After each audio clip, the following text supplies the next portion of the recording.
then we're gonna get into it, okay? So first of all, thank you very much for coming to Spartan Stage Studios' first ever masterclass. Give you guys a round of applause. All right, you guys are the guinea pigs, okay? So this is gonna be a fun little day. Just to make sure that everyone knows that you're in the right place, this is the makeup masterclass, and I am Ms. Cohen, okay? For those of you that don't know, okay, there are 3 staff members in the theater department here. The theater director and theater teacher is Ms. Hudson, who I just sent out to grab my copy. She'll be back in a second. I am the artistic director and a technical director. We have 2, and my name is Ms. Cohen. And then our other technical director and the assistant director for the spring musical is Mr. Ratliff, and he's in the back of the classroom, okay? So we all work here during the day as teachers, and then we all work in the theater department after school, and Ms. Hudson does it all the time because that's her job. All right? I guess we're gonna get started, and I just wanna start off with some introductions, okay? So we're gonna go.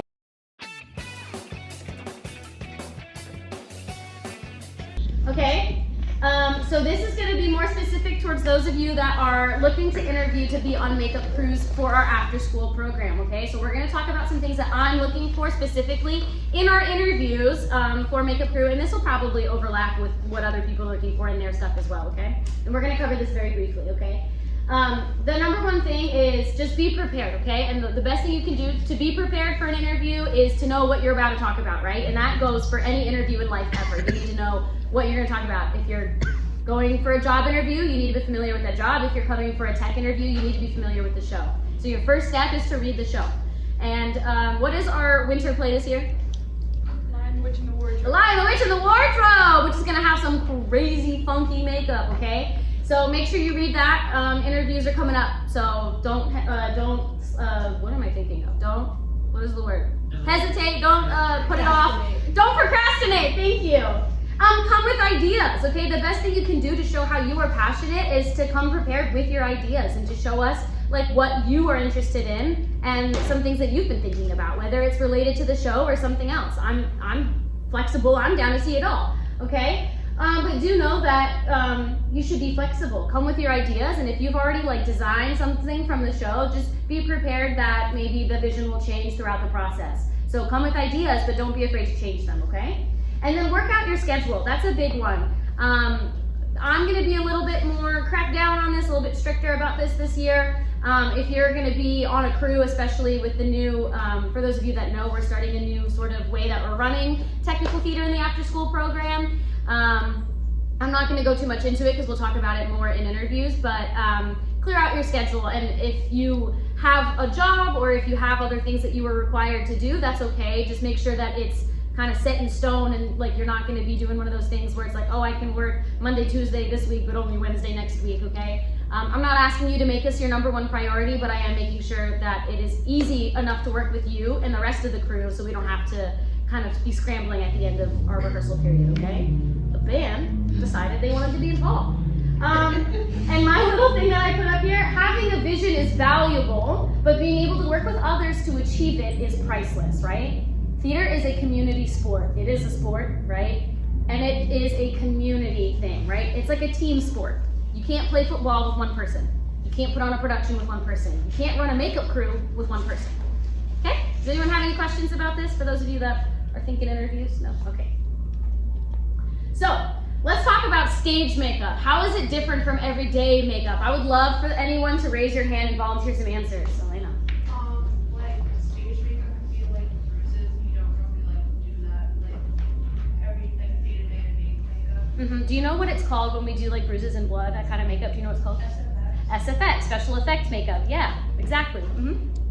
Stage lights are very bright and harsh, so it'll look very different, and it needs a lot of, it's not the same as normal makeup. Yes, thank you, Twig. That's something that we're going to cover in great detail, and you just made my heart happy. You kind of got to make the look like a bit bigger because there'll be people out in the audience who won't be able to like see the makeup close up. Sure. Oh my gosh, you guys are all making my heart happy. Anyone else want to volunteer? Sadie. Stage makeup like defines your features more. Say it louder. Stage makeup like defines like your features more. Yeah, define is over exaggerated. Sure. Yeah, just like Claire was saying. Anyone else? those were some great answers. I put down some really, really basic things and we're gonna talk about it, okay? So the things I put down were darker, thicker application, more exaggerated, and not natural at all, okay? These are just like the bare basics of stage makeup, okay? When you're applying makeup in the mirror, right, you want yourself to look beautiful. That's why we apply makeup, right? If you're doing beauty makeup or everyday makeup, right? And so you're matching your skin tone, because if you didn't, that would be weird. And you're lining your eyes nice and subtly, because if you didn't, that would be weird. And your eyebrows are not too thick, because if they were, that would be weird, you know what I'm saying? But with stage makeup, and over here on this side of the room, they had the right idea. You're putting a look up on a stage under really harsh, really bright lights that's gonna wash out your actor in front of people that are sitting so far away that they're not gonna be able to see that wing of eyeliner, right? So essentially, what we do to combat the bright lights and washing out of an actor is typically when we're using foundation for stage, you apply at least one shade darker than your actor's natural skin tone. Or if you're putting it on yourself, you go one shade darker than what your natural skin tone is. Does that make sense? The lights are gonna wash you out. Raise your hand if you don't know what wash out means. Okay, thank you for being honest. I had a feeling that you're probably not the only one. Being washed out is when you're looking more pale than you naturally are, right? And this can occur from really harsh lights like camera flashes. And stage lights are made to light up an entire stage very intensely so people in the back row can see the details of what's going on. So we apply a shade darker because on stage from the back row and even from the front row, you're gonna look your natural skin tone. Okay, does that make sense? Okay, a thicker application. Speaking of those stage lights, right? What happens to your body when you're standing in front of a ton of people and you're a little bit nervous and you're trying to remember your blocking and your choreo and your lines and your songs and there's all these bright lights on you and you're wearing a fur coat that darn Miss Cohen put you in for this stupid scene? What happens to you, right? You overheat, you get sweaty, exactly. In stage makeup, we have a lot of products that can combat this running of makeup, like powders and setting sprays and things like that. But your best bet is for a thicker application. And this will also bleed into more exaggerated, right?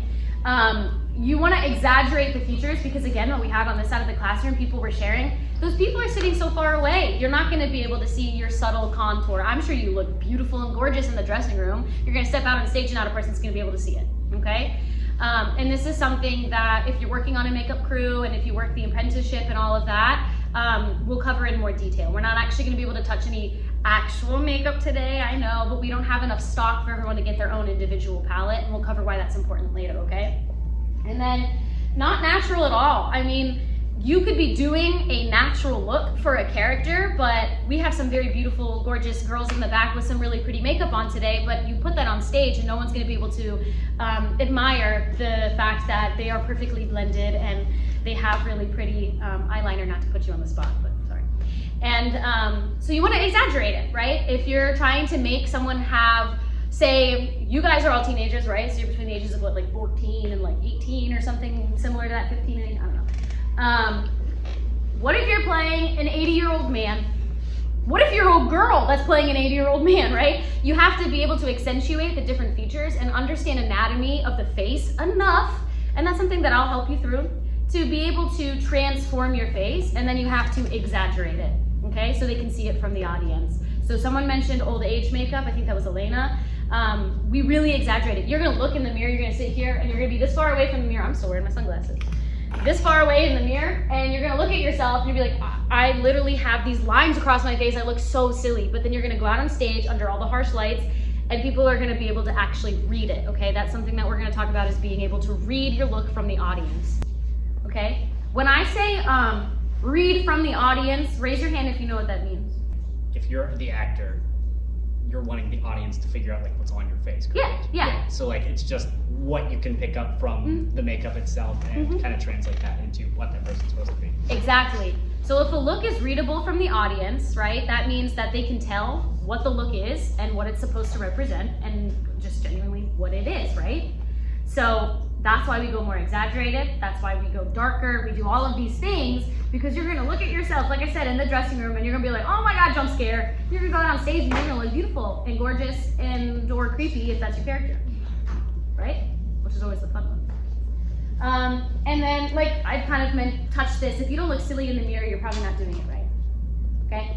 Even if your characters look, and for designers, this is always a really hard thing to balance, it's supposed to be something really beautiful. Think of a really beautiful character, right? Think of like, I don't know, Titania from Midsummer Night's Dream. No one's gonna know what that is. You guys don't know Shakespeare. She's a beautiful fairy queen, right? That was the first one that popped in my head. I don't know why. Name a beautiful character from anything. Juliet. Juliet, yes, a beautiful young woman, right? You're gonna design it, and on paper, and we're gonna talk about that in a second, she's gonna look really pretty, but in order for that to be able to read from the audience, right, it's gonna have to look a little clownish, I guess is the word to use. Okay, so here are just some basic do's and don'ts, okay? Just a little list to remember. Do use a foundation a foundation shade 1 tone darker than the actor's natural skin tone. Okay, do use cream-based products. In stage, like I said, we have thicker application. We need to combat the sweating and everything. Cream-based products are the way to go. If you ever go to a theater where they use powdered products and stuff like that, that's cool. That's not how we do it here, okay? Use a different sponge for every actor. For those of you that have done a show with us, the makeup crew, this is the bane of our existence, right? We give every single actor a makeup sponge, and then they lose it, and they're like, can I get another? And then Miss Cohen has to run to Walmart and buy a bunch of makeup sponges on my own penny, right? And then they lose those too. And I'll see them in the parking lot, and I'll see them on the floor in here, and I go home and I cry myself to sleep. But we do this for why? Who thinks they know why? Sanitary reasons. Yes, exactly, sanitary reasons. You wouldn't want, as an actor, right, for me to come up and I'm doing everyone's makeup, and I'm gonna go up to Elise and I'm gonna put on your foundation, and I'm like, oh, okay, they're the same shade. I'm gonna just go dip into there, and now I'm putting it on Allie, right? And I didn't even use you for a specific reason, but you also have to think about allergies, right? Okay. But, so you don't, as an actor, that's kind of gross, right? Like, I wouldn't want to use your used Q-tip. Like, that's disgusting, right? I don't want to touch my face to the thing that you were just touching to your face, right? Especially in the age of COVID and flu season and oil, I don't know, gross, right? And go heavy. Remember, if you're not looking silly, then you're probably not doing it right. And this is something that, as makeup crew, you run into a bit. Your actors might be like, oh, I don't look so good. This looks kind of creepy. Like, I don't like it. And, you know, and you have to be sensitive to the actor's wants and needs, but you also need to be confident enough in yourself and your design to sit there and say, well, maybe we can reach, you know, something that you're more comfortable with, but there's a reason that I'm doing this, and that is XYZ. Ms. Cohen said, I had to. That's fine. You can do that. Okay? Some don'ts is don't wash the actor out, right? So back to wash out, we don't want to make them look more pale. So you would never use a shade too light on you in the real world, right? Or on your friend. So on stage, a shade too light is your natural shade. So you would never use that on stage because you're just going to get washed out. Okay? Never put, yeah, I read that right. Never put cream over powder. For those of you that are like makeup gurus and like at home and stuff, why don't we put powder over, or cream over powder? I'm sorry. Does anyone want to volunteer, Caroline? It gets splotchy, it doesn't stick. Yeah, it's like trying to mix oil and water. It just like doesn't. You can put powder over cream because for those of us that aren't as familiar with makeup, cream has more of like a texture to it. It's smoother, it'll spread over your skin, and then the powder will stick to it and it makes it less shiny, in simple terms, right? If you try to put powder on the face and then you go over it with cream, it's like, I'm trying to think, like try imagining using a marker over a crayon. You draw on paper with a crayon and then you use marker. It doesn't work, right? Because you already have that waxy base. It's kind of the same thing. You have that powdery base, the cream will stick, okay? Don't ever share utensils, pretty much at all, but especially the ones that go around eyes and mouth, okay? Pink eye, cooties, spit, you know, I don't know. All the nasty things, like think about when you wake up in the morning, you got like morning breath, you got the gunk in your eyes, like you don't want to put that near anyone. Even if you like brushed your teeth and washed your face 20 times before you came in, we still, for sanitary reasons, don't want to be putting utensils across different people's faces, right? And this is a big one, okay? Never, for stage makeup, apply beauty makeup. I kind of just mean everyday makeup when I say beauty makeup. When you go into the mirror and you put on makeup in the morning, which you know all about, I'm sure. You make yourself, you do it to, I'm sorry, man, you can't see me. You do it because you want to look more beautiful, or you want to cover imperfections, or you think that it looks cool. Like you're doing it because you're trying to achieve something that when you walk into class, people will be like, oh, cool, right? On stage, that is not what we're doing. Because if you do that, again, it's not going to be readable from the stage or from the audience, and people are not going to think you're wearing makeup at all. We want stage makeup. We want you to apply it in a way where if you walked into math in that makeup, your class would be like, ugh, you don't look good, you know? And it'd be only like your closest friends that are like, that's a little too much, because everyone else is like too nervous to tell you anything. That's kind of like the look that we're trying to achieve with stage makeup, right? Does anyone have any questions about this? Eugene?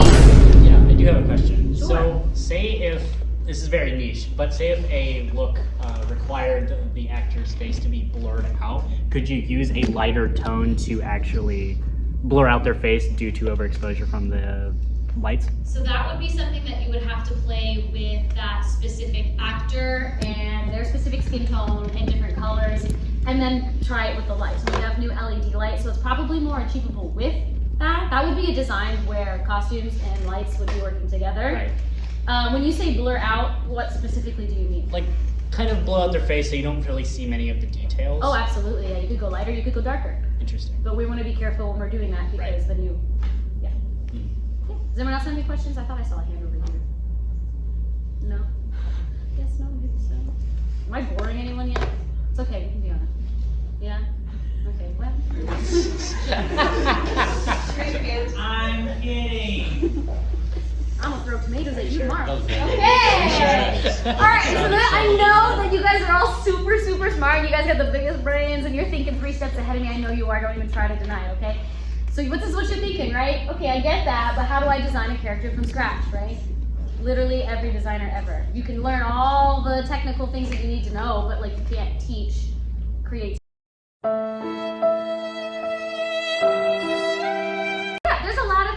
About, and there's 2 main categories to think about, right? It's a physical impact and an emotional impact, okay?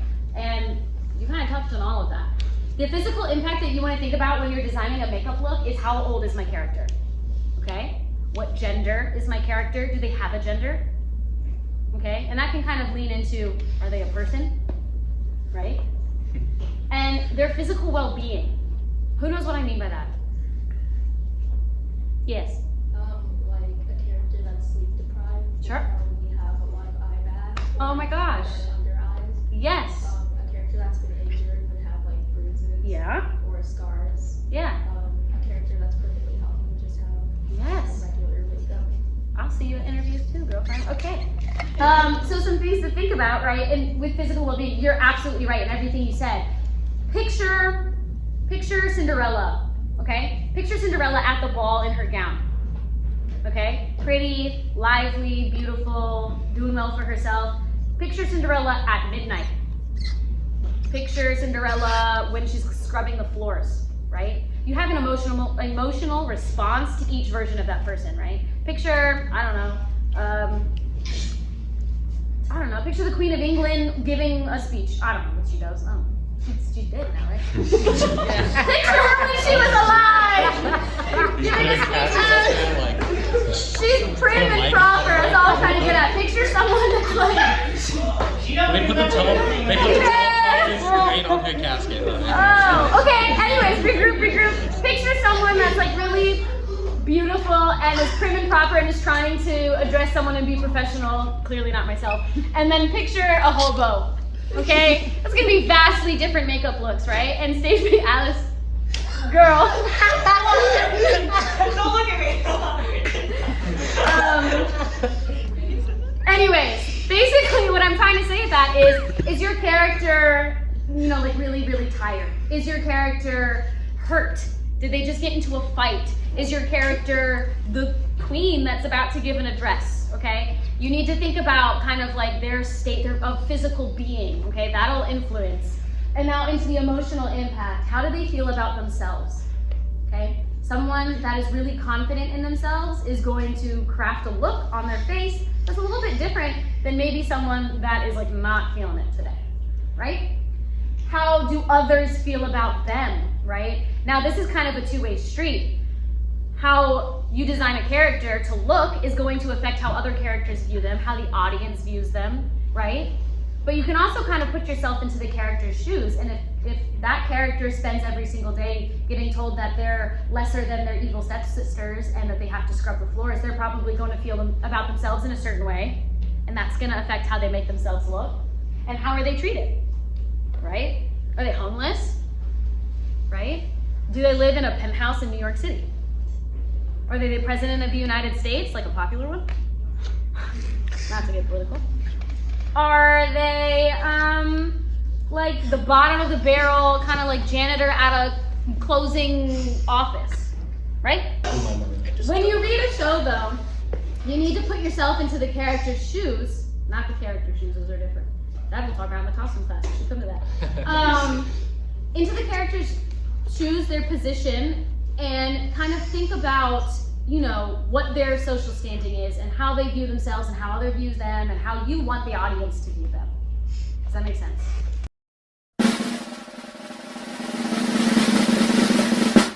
So my thing was a stressed out teacher who did not prepare for this many students. And I decided to draw it this color. It was eye bags, y'all. So tell me about your amazing design. Okay, so I had to do the boogeyman, and I used 3 different colors. I used like green, dark green, and yellow. I tried to make him more droopy because that, like, I thought of like Slimer in Ghostbusters because he was really droopy and stuff. And I added, like, I made his eyes green and his pupils yellow, and I don't know, I just made him very droopy and creepy and stuff. Okay, so I was given the prompt, a spirit that guards a mountain from a neighboring coal mining town. And so this was my design. It's a rough mock-up, not sort of did it messy. The concept was, so first you sort of blued their skin, and so when stage light goes onto it, it would look more white with like an unnatural undertone. I smudged their cheeks as well as their lips with black, therefore it's sort of referencing the coal mine factor. Like, you know, there's coal smudged on their face.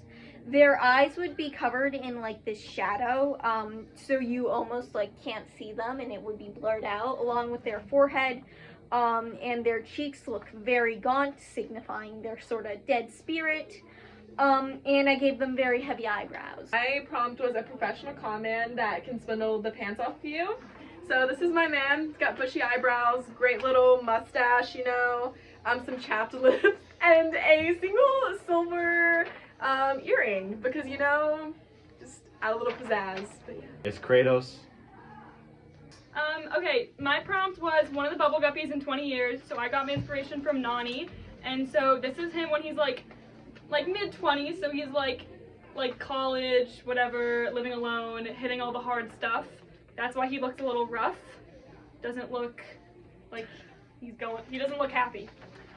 So mine's a 1950s greaser who lost a fist fight and his car. And this is what it ends up looking like. Got a little bloodshot eye, and then black eye and bruise, bloody lips, and stitches.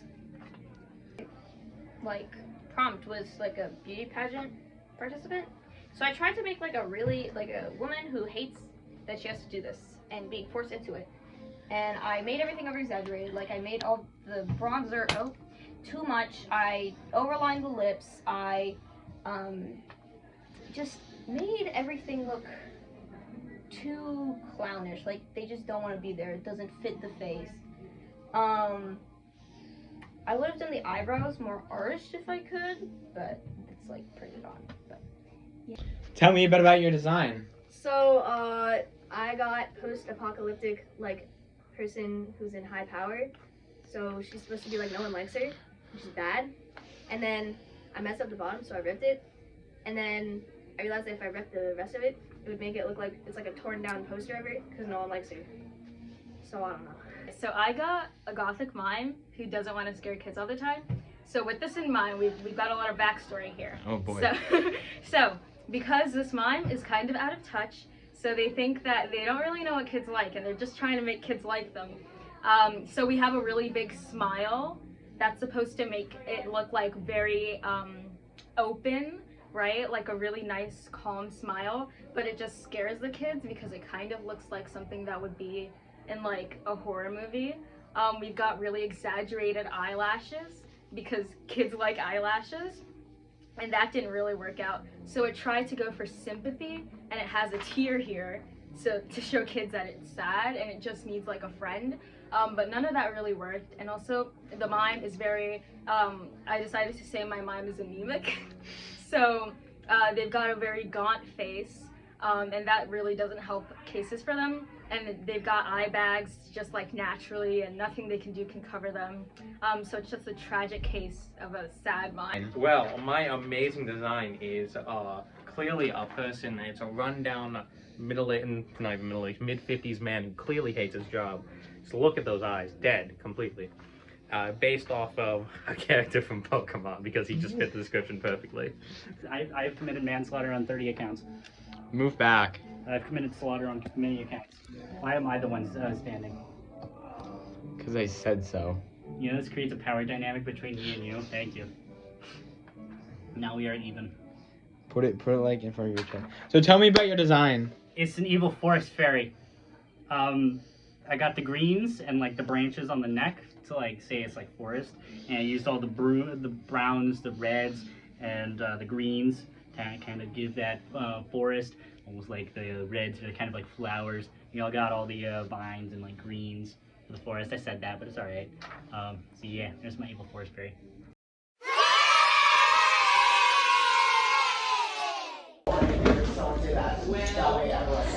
Here's the cab. To my right is Student director. My name is Eugene. I also do Piper. our lovely stage manager up front. I'm Caroline. Yes. So we're part of the production team. Ms. Benco is not part of the production team. I'm She's just here here. for fun. But the rest are here for the production team. So there's the faces that you will see as part of kind of our leadership team. So I just wanted to have them be here and also give you guys feedback and advice. The purpose of today is for you guys to know a little bit about what auditions is going to look like, what the show a little bit is going to look like, and how auditions are going to run. You're here because you want to know more about auditions. Maybe it's your first time auditioning with us. Maybe it's your 100th time. Probably not your 100th time, but feels like a 100th time auditioning. Every audition experience is a little bit different. This show is going to be very different from one we've done. It's going to be a super artful show with a lot of different elements. It is going to be our Khakis show, so Ms. Benko is a great resource to have. But Khakis, for those that don't know, is the Tony Awards for high school theater. So we'll be competing our show against other high school shows in the area. We are looking for a cast that can really commit to be part of this story and help us with the storytelling. Our whole theme this year is understanding other worlds. And that's a huge part of the story of the language and the wardrobe. So the point of today is to get to know what we're going to do during auditions. You guys are actually getting a sneak peek for being here. You get to see the sides that we're using for auditions. So you'll be able to look at those and work a little bit with that. We'll give you some feedback as well. Know that whatever happens today, feedback, you mess up, etc., this is not the audition process. I'm not taking any notes. Ms. Benton might be taking notes so she can give you some feedback, but I purposely will not be taking notes, because what you bring to auditions is what's going to matter. So it's no stress today. Even if you don't want to jump up and perform or get feedback, that's fine too. You can just watch, and that helps too. So yeah, I think that's about that. But before we get started, I want to know, we're going to do a little bit going around. I want to know your name.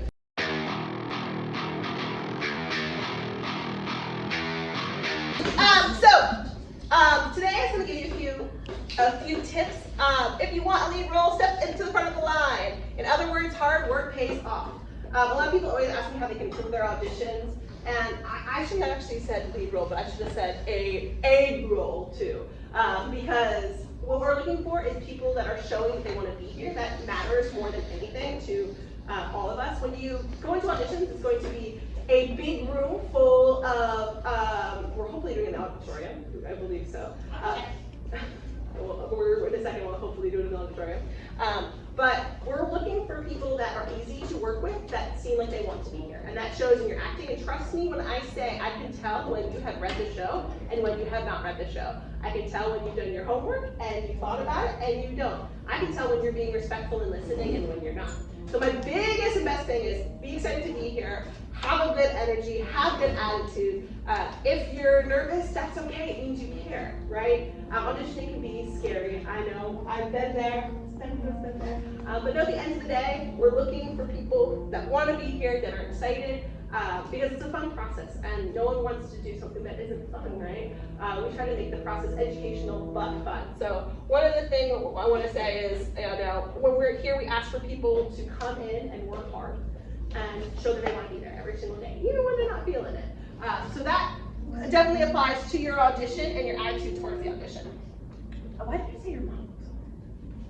Why did I say that? Hold on, did I use the wrong slides? It would not be the first. I don't know why this says your monologues or song. Because we're not doing monologues or songs, so don't write that. I'm hoping I didn't mess up. But these are a couple tips I have. I think I messed up with copying and pasting, to be honest. You have a couple, it would be the first time. Here's a couple tips though. You have a short time to impress. Be prepared and full of energy from the beginning of your piece. So how auditions are going to work, and we'll go over the process, is you guys are going to get sides, which we'll go over a few of them today. I might have a few more at the auditions. But you'll get sides, and I'll ask you to read for people. You will not choose who you read for, we choose for you. We do have Caroline, usually at auditions, who keeps tallies of how many times people read. And you get that chance to show us what you got, right? We might ask for some people to read a little bit extra. That doesn't mean anything, it just means what we're trying to see. So biggest tip I have for you is you have a short time to impress and come out off the gate the moment you start full of energy, right? Do not over-emote a great character. If you mess up, don't say sorry. Don't try to be so crazy and over the top and outshine your counterparts, because we're not looking for that.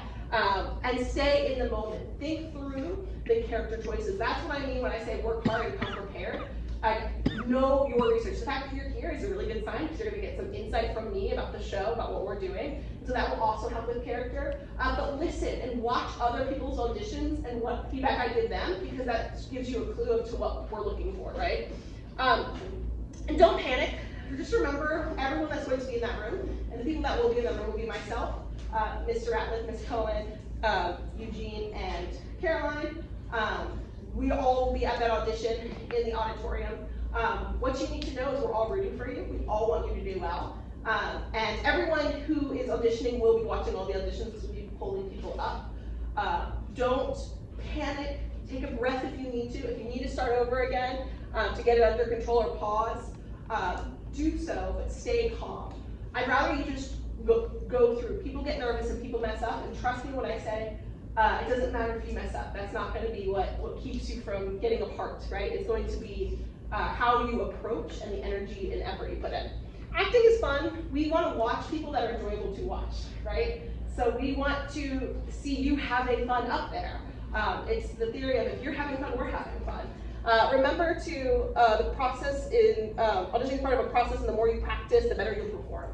So even if, I don't know if we're going to do cuts or not, or how that's going to look like yet, it really depends on who comes. So don't ask me too much about casting stuff for that, because it really depends on what we see in that audition room. But what I can tell you is, even if you don't get the part you want, or you don't necessarily get to be part of the show that you wanted to, you are learning by getting out there and doing. So the more you audition, the better you become at auditioning, and that's what I hope today will help teach you.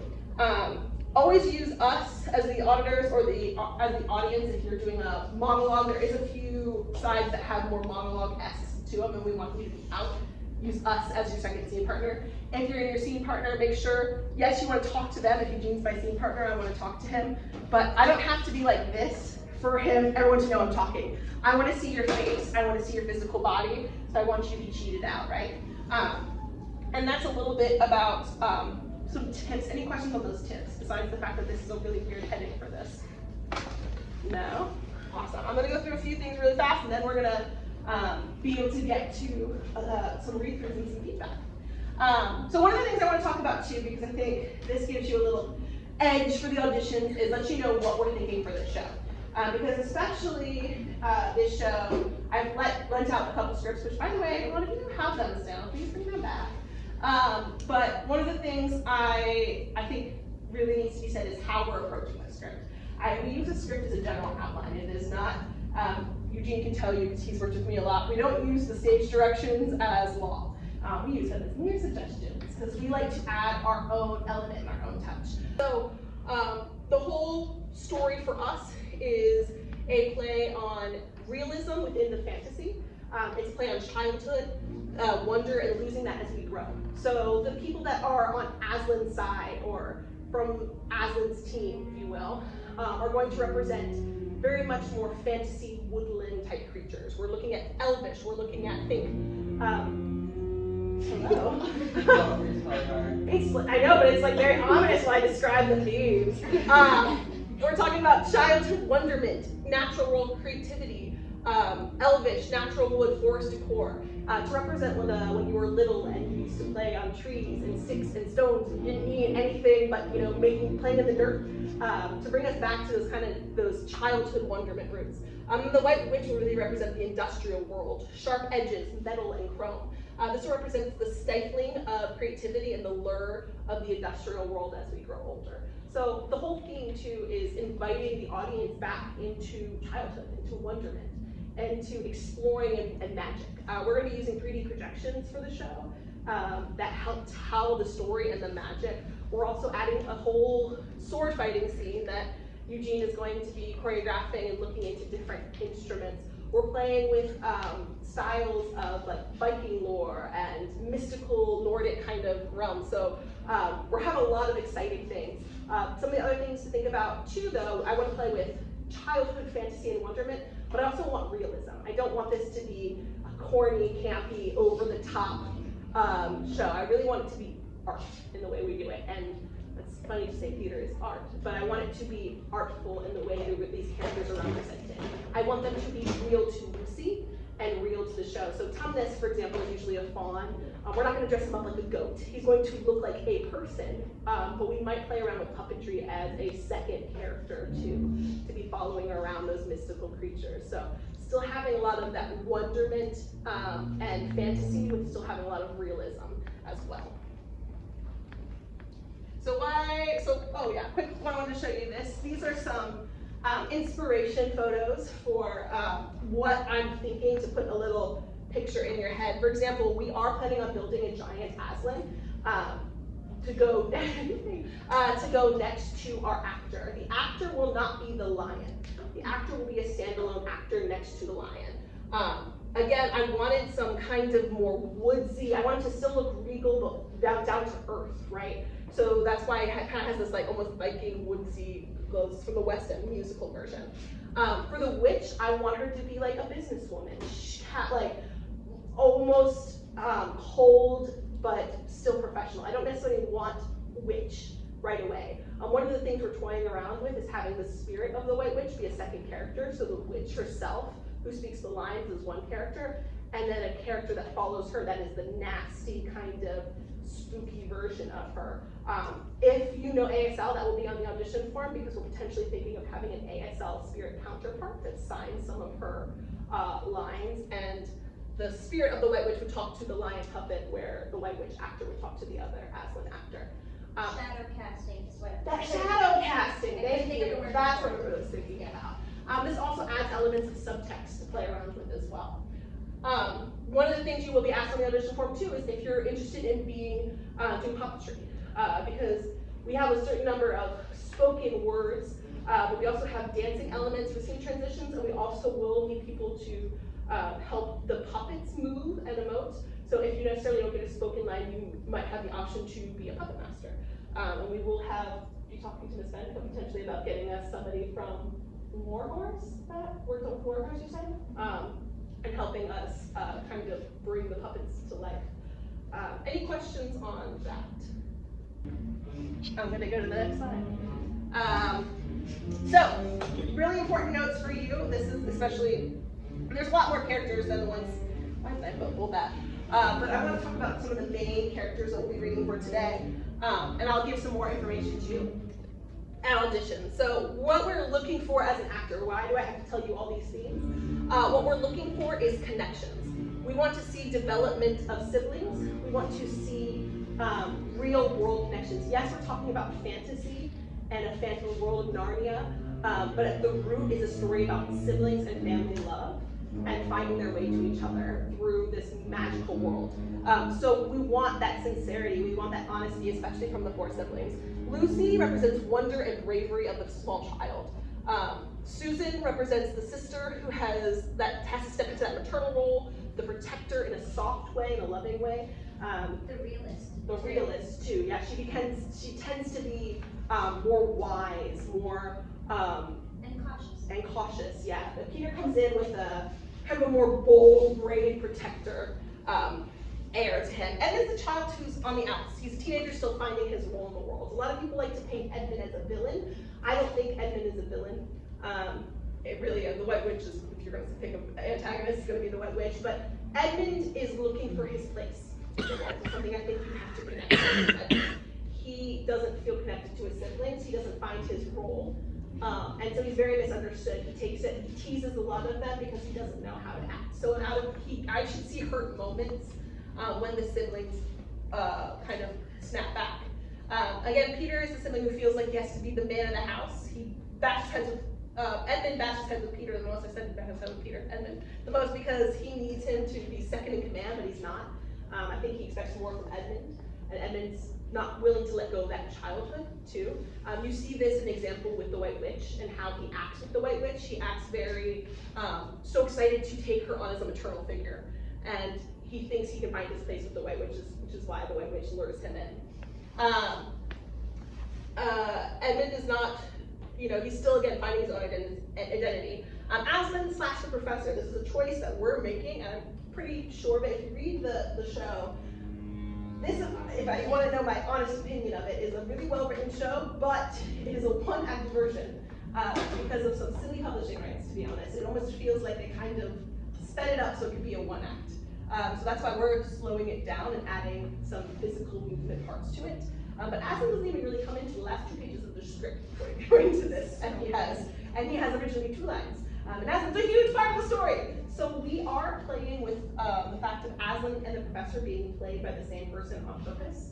Almost like, think Wizard of Oz, how the Tin Man and the Scarecrow are also like the uncles, and she's like, you were there. Playing with, like, we want the audience to also know that it's potentially the same person, right? And we might have some callbacks to him, like some similarities between the 2 characters as well.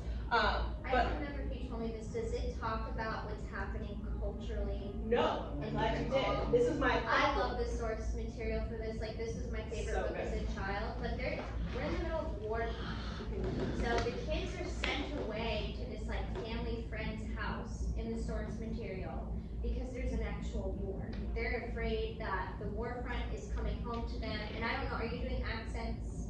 We are going to do accents. Okay. That's one thing I'd love to see during rehearsals if you can try it. But let it child do the speaking. It's World War I. World War II. Yeah, so World War II in Europe, which, if you know anything about history, was a mess. So their parents send them away during the war, and they happen to go to this house, and that's where they go through the wardrobe and experience where they stumble into Narnia. And of course, like, part of it is meant to be what's real and what is this fantasy that they're just getting carried away with fun. But I don't know if this is how you're planning to portray it, but I think Edmund is the most dynamic character, and he questions the world around him where everyone else is just accepting it. He was not happy to be sent away because of the war. He doesn't understand why the war needs to happen. So similarly, like, you could see him from surface as an antithesis and a character that you just think is very frustrating, but he's frustrated with his world around him.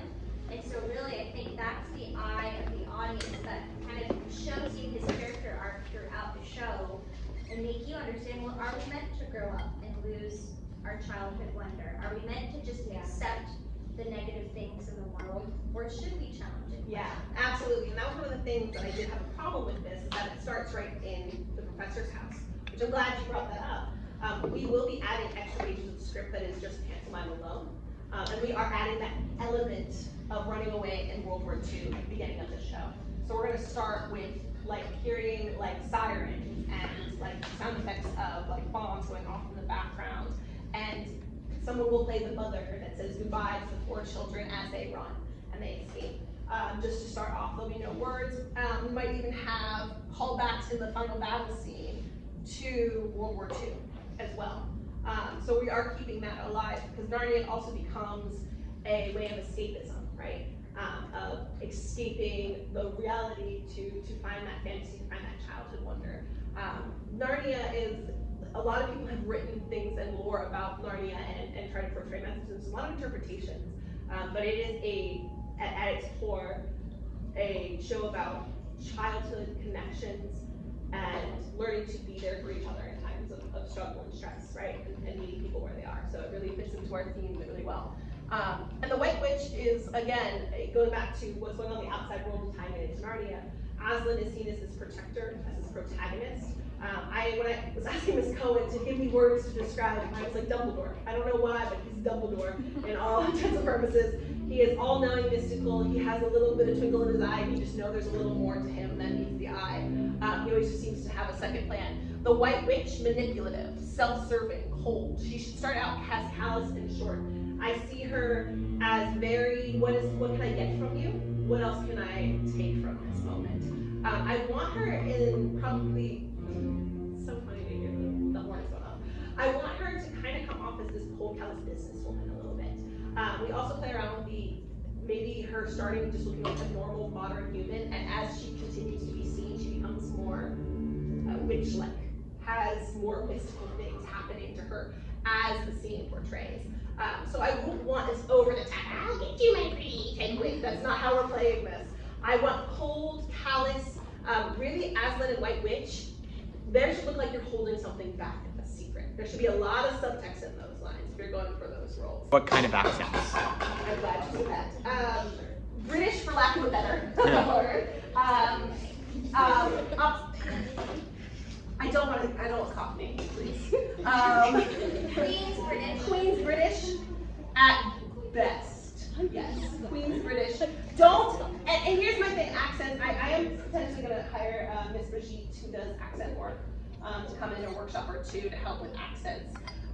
If you really don't feel comfortable with an accent, don't do it during the audition. That won't stop you from getting a role, potentially. But if I can't understand you and you're like, isn't it so great? And I'm just feeling talking like this, don't, I'm gonna go nuts. So, that was a really beautiful version. You're welcome. That was, yeah. No, please don't do that. I'd rather hear the lines than hear the accent, if that makes sense. So if you can do it subtly enough where it doesn't cloud what you're saying and pull your focus, because if you're so distracted on making the perfect accent that you're not acting, that's going to be an issue, right? So only add the accent in your callback if you can do it subtly and without being jumbled in your words.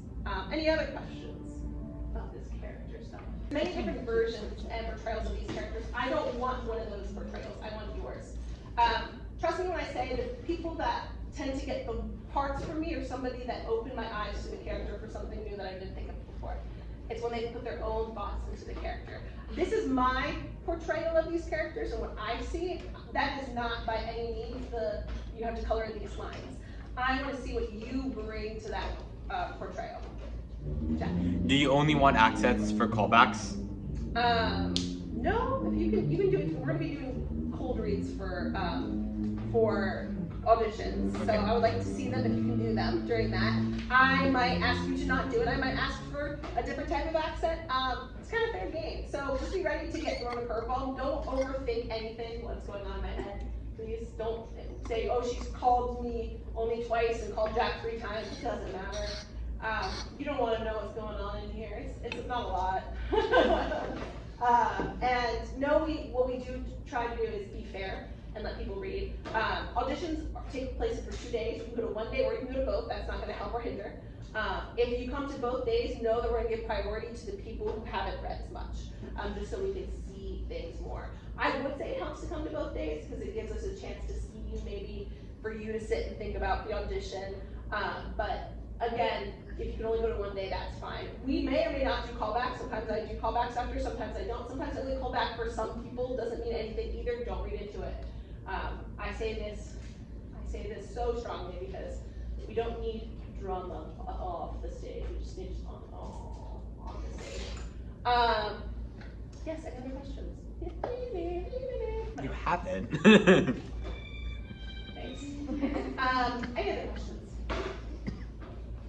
Awesome. So, do you want to check in to see where they're at? Hopefully, okay. We're gonna go out on the stage in a second here. I'm looking for performers who can make big choices. Consider auditioning with an accent, so you can consider it. But that's not the only big choice I'm looking for. Physical choices, right? Yes, you can ask somebody else. If you go to decide, like, I'm gonna hug you at this moment, please talk to your scene partner and say, is it cool if I hug you? Is it cool if I put my hand on your shoulder? One of the things we teach here is always ask for consent for everything, even if it's your best buddy putting a hand on somebody's shoulder. You're gonna break that barrier. Please ask for consent if you decide to do some kind of physical connection with your scene partner. But we are looking for connections and show emotion, not only when they speak, but through physicality. A lot of this is going to be through physicality. I thought I had more, and now it's just one. I'm doing great with slides. Are we good? Oh, awesome in a second. This is the last thing. I know I'm throwing a bunch of info at you, but I promise for the rest of the auditions, we're gonna give you feedback. So, audition day, report to the black box. A little bit different in procedure. Caroline's gonna give you the side. She's also gonna check in with you, and she's gonna tell you what seat number to sit in. So I'll give her some seat numbers. Because if you remember the Radium Girls audition, I was blind. I all looked like giant blobs to me. I couldn't understand. So this time I'm just gonna know where you're sitting in front of me, so I don't have to go, you person. She'll give you sides and tell you where to sit. We'll call up people one at a time and tally how many people read and for what. So don't try to count how many times someone read over you. We're keeping track of that. If time permits, we'll let people read a side they haven't yet. We'll ask you if you want to read for anything, but that's only if time permits. Sometimes we will, sometimes we won't get to that. You can come both days or one, no priority reading. We'll go to those who have not. I'm doing great. I'm so good. Ignore these slides.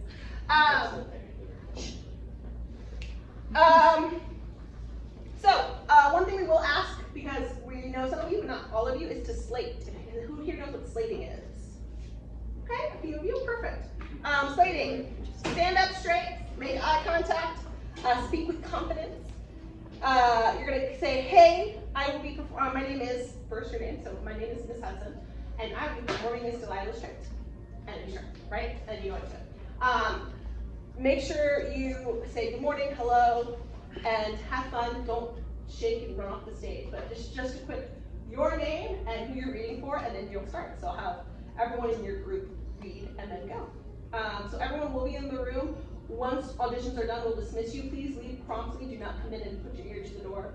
We don't talk about castings here anyway, so you're not going to find out much. We spill water on our laptops.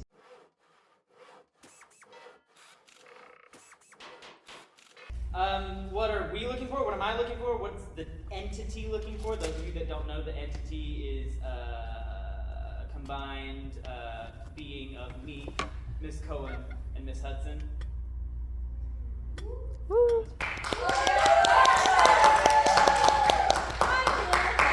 We all hate you guys. But we are basically looking for on like the set crew, the set dressing crew, like flexibility. And what do I mean by that? I don't mean like, oh, I can only come on Mondays. That's not the kind of flexibility I'm talking about. When I'm talking about flexibility, I'm talking about if you have an idea that the directing team or the entity doesn't necessarily agree with, you need to be flexible and make like Elsa and let it go, okay? Because we understand and we know that you guys have good ideas, but theater is a collaborative art form and we need to work together, okay? Not one person's idea is more important than the other person's idea. Miss Hudson's ideas are not more important than Miss Cohen's idea. Like, we all work together, okay? Commitment. If you commit to something, you gotta follow through with it. I don't want you to be like, hey, I'm here for set crew and I'm so happy to be here and I wanna work so bad, and then you're like, I can only come on Mondays. So that's another way reason we need to know your schedule, okay? You gotta be dedicated. Got to be dedicated, because once we start building this thing, if you're not showing the dedication and the work ethic and the drive to get this thing done, and it's only 2 of us, like building an entire structure on stage, and the other 9 people are over here just twiddling their thumbs, and they're not dedicating to it, it might not get done, okay? And then the actors are not gonna have something to act on, okay? So, a willingness to learn. We don't expect you guys to know everything. I know there were a bunch of people in here that were like, well, I don't know anything. Because in my book, if you're dedicated, if you're committed, if you're flexible, if you're fun to work with, and you know nothing at all, I can teach you. We can teach you, okay? So you have to be willing to learn how to use a drill, how to use a specific saw, how to make sure that this cut is an angled cut that fits in this angled cut, and yada, yada, yada, okay? So if you guys are willing to learn, you're in the right place, okay? And a fun attitude, it's theater, guys. It's not math class. We're not like, okay? And I can say that because I work in math now. That's what I was going to say. I was like, like, I can't say that and be like, they're having pizza parties every Friday or whatever. They're not doing that, by the way, so don't get excited for Algebra 2 if you haven't taken it yet. But this is a fun space in which we want you guys to have fun, and we want you to come in with a fun attitude, okay? So, that's what we're looking for. Let's get into the good part, okay? So, what is scenic design? What is set design?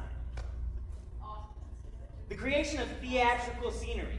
Anything that is created up here that you can walk on, interact with, walk through, walk up to, or sit on is part of that theatrical scenery, part of scenic design, okay? Scenic designers will create these sets and scenery that aim to support, and I cannot stress this enough, the directing team's overall artistic goals for the production, okay? Because think of the United States, okay? And I want to talk about it for a second because we have a president, okay? Even though sometimes we may not agree with whoever is the president at the time, like we have to abide by their rules, right? Miss Hudson's the president. We gotta abide by her rules, okay? But we also have to throw ideas at her and not be afraid to be like, hey, can we try this? We think this might work, or I have a really cool idea about this. Again, that's where the collaborative aspect comes in, okay? While her vision or our vision might be the thing that makes it, we're going to take all of your ideas and all of your inputs and all of your opinions all the time. We're never going to be like, no, that's dumb. We're always going to entertain your ideas all the time, okay? So, but at the same time, scenic designers are the people that support the directing team's overall artistic vision, okay? So, I had to also include set dressing into this, okay? Because while the set, I'm missing a slide. Hang on. No, I'm not. I thought I was. I did want to talk about this a little bit though. What set is this? Hamilton. Hamilton. I didn't include it just because you guys knew it. I want you to look at it very, very carefully. It's kind of sparse, right? Feels piratey.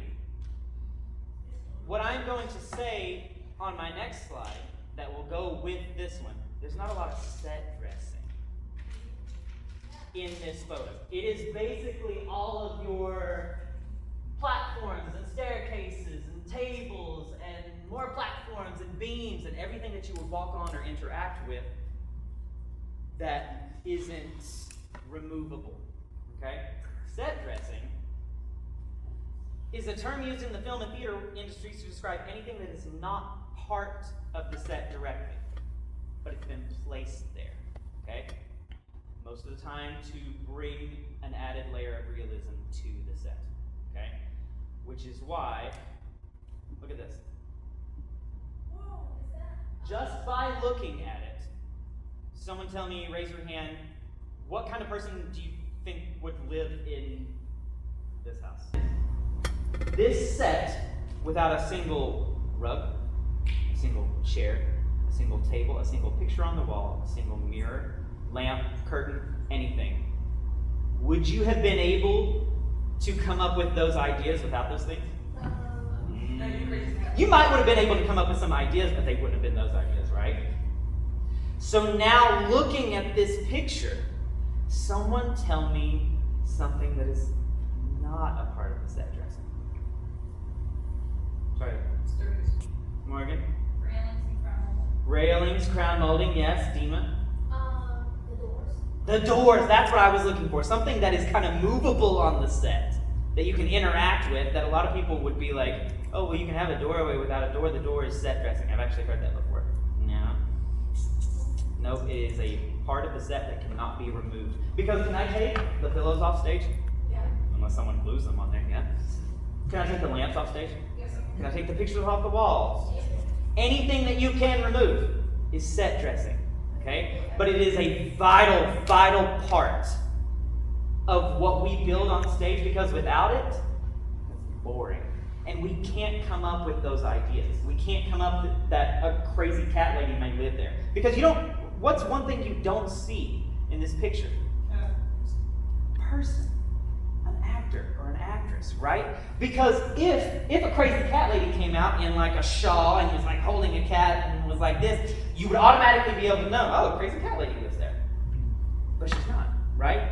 So that is how important set dressing is to our sets, okay? Welcome. This is Spartan Stage Studios Lighting Masterclass. For those of you that are here for the right reasons, yay. If you're here for something else, I'm sorry. So, let's talk about 3 design basics for lighting. Okay, these are things that you will learn to do if you come and join us on our lighting crew. All of these things are going to be required. These things, if you worked lights here at Spartan Stage Studios in the past, the paperwork, so the first 2 things were never required. The third one was always required. This year, all 3 are a non-negotiable aspect of lighting crew, okay? So, it's okay if you don't know how to do them. The point of doing theater at the high school level, specifically here at Spartan Stage Studios, is to learn. And I will guide you through that, and your peers will guide you through how to do all of this, okay? So I'm gonna cover some basic terms. The first one being light plot, okay? Raise your hand if you've heard the term blueprint. Yeah, it's pretty common. What is a blueprint? Shout out some things. Layout. Layout, what else? Design. Design. Plan for construction. Layout for construction, Matthew. I was just gonna say, like, the thing you make before you build it. Yeah, the thing you make before you build it. Anything else? The plan. The plan, yes. Yeah. So a light plot is a blueprint for your lighting design. And essentially, and I'm going to show you pictures of one in a little bit, this is when you literally draw the stage from a bird's eye view. So you're like giant and you're staring down at it. You draw it, okay? And then you draw the electrics, which are the poles that all of our lights are hung on. And you draw each individual fixture. It's a lot of work, but it's not as bad as it sounds. And then you have to say what zone they're focused to. That's lightning. That is lightning. Imagine the light comes down, the light show. That just made my class very ominous. All right, so when I say focus, when I say a light is focused, what does that mean? Raise your hand. Means a light is pointing towards a spot. Sure, sure. No, I was just gonna say lights pointing towards like a specific area. Yeah. You basically said what I was going So you're basically a smarty pants too. Awesome. Do you have something to add? So you said focus, right? When I focus a light, what am I doing? You're pointing the light in a specific direction that is probably supposed to be where it's, most important. Yeah. So when you're focusing a light, or when you talk about a light's focus, it's talking about the area of the stage that it's lighting up. Okay? So basically your light plot, it'll have every fixture, the location, the electric they're located on, the color that they're programmed to, and their focus area. And that's labeled like ABCD, and you just label the stage with ABCD. Does that make sense? Okay. The next thing is a cue sheet. This is super fun for me, but I'm one of those like nerds that really likes paperwork, and if you come to my costume masterclass, you'll hear all about my favorite kinds of paperwork, and you can talk to Kate for the trauma. So, grab an umbrella. Okay, so this, a cue sheet, actually, well, it says it up there, never mind. This is a list of written directions for your master electrician, okay? It tells them exactly where each light cue goes in the show in regards to text and blocking and movement and music and anything, okay? So this is a little bit more complicated for musicals because you have cues that are sounds in a song. But for plays, it typically comes after lines. Okay? So your master electrician, listen up, is your head lighting person, okay? We're running things a little bit differently here this year. In the past, if you've worked with us, we didn't really have some of the roles that we have this year. We're doing what's called an apprenticeship this year, so instead of becoming immediately a designer, you're going to work under your technical director, which is either me or Mr. Ratliff. I do lighting, so for lighting, you'll be working under me to learn the skills needed to become a lighting designer. And then once you become lighting designer, that also makes you the master electrician. In professional theater, this is not how it works. It's two separate people, but for us, it'll be the same. The master electrician, as Sid said, is your head lighting person, and they run the board. Okay? And the people under you, on your crew, will be your assistant master electricians, and then they'll also run the board, and it's a whole thing. We'll talk about it if you get put on the crew. So in professional theater, you have a lighting crew, and those are the people that do your hangs, which is you take all the lights and you hang them where you need them, okay? And then you have your master electrician and your assistant master electrician who are in charge of programming the show, meaning you program cues and you say, I want this light to turn on here, and it needs to be this color, or if you have fluorescence, I'm gonna put the gels in here. And then you have your lighting designer, who is the person that designs the whole show and gives it to the master electrician, who then goes to their assistant master electrician and their lighting crew, and you work as a collaborative team. Does that make sense? Here, you'll have your technical director for lighting, which is me, and then we'll have a student apprentice, which is someone that applies and has intent of becoming a designer, and there's a whole process for that. We're not going to talk about it today. And that apprentice will learn all the design skills directly under me, will then be elevated to designer if they continue along that path, and then they'll pick an assistant, and then you have your lighting crew, and everyone's kind of doing all the same stuff. So the professional theater, you do different jobs. Here, you'll do all kind of the same stuff. Should designers still be able to work the lights, or are they just... The designer will be the person working the lights, yes. Yeah. And then the very last thing is collaboration, okay? I challenge you to think of your favorite play, of your favorite musical, of your favorite rock concert you've ever been to. Oh, yeah, I don't know why I said that. If you ever, challenge you to think about your favorite TV show, your favorite movie, okay? Think about it, and don't say it out loud, but put it in your brain, okay? Right now I'm watching Modern Family right now. Okay, now imagine that show, play, musical, movie, rock show without any lights. We're doing it in the dark. Very different. You don't see anything. Lights affect every single aspect of theater. You can't have actors on stage if you can't see the stage. Okay? You can't have costumes if your lights are all bright red and you can't see color. Right? You can't have makeup if your lights aren't bright enough. You can't do choreography. You can't do choreography in the dark. You're gonna break your ankle, right? Think about everything. You built a big, beautiful mansion that the Adams family lives in,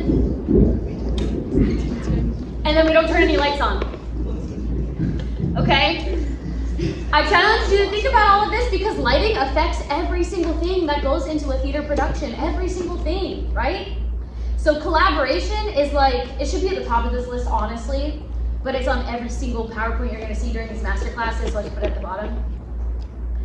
If you're not collaborating with your team inside, like your whole lighting team, to then collaborate with costumes and hair and makeup and props and set and all of these things, right? Who are all then working together in a bigger group to meet the director's vision, right? You're not gonna have a show. So something that is kind of like an overarching theme for tech this year is director's vision. You're gonna hear it in all of the master classes. As a designer, you design the show, but you design the show to what the director is envisioning. So if the director says, I'm taking Lion, the Witch, and the Wardrobe, and I'm taking it to Willy Wonka, and we're putting it there. As a designer, you have to find a way to make that work, okay? So, collaborate, we're working together as a team, can't play soccer with one person, can't put on a musical or a play with one person, okay? Another thing that we're not gonna talk about too much today, but if you join my lighting crew, I have some really, really fun activities and things that we're gonna do, kind of like learning, kind of professional development days, where we're gonna come in here and play around with the colors and do a couple different designs, and we're gonna collaborate with the other crews like makeup and costumes that I run to kind of work together to see how these things affect each other. So as lighting crew, you'll get to, I'm just gonna give you a little preview, you'll get to change the colors on this. That's then gonna affect a project that I assign to the other crews, and they have to design a makeup look or a costume look with your lights and stuff, and then we're gonna do it vice versa.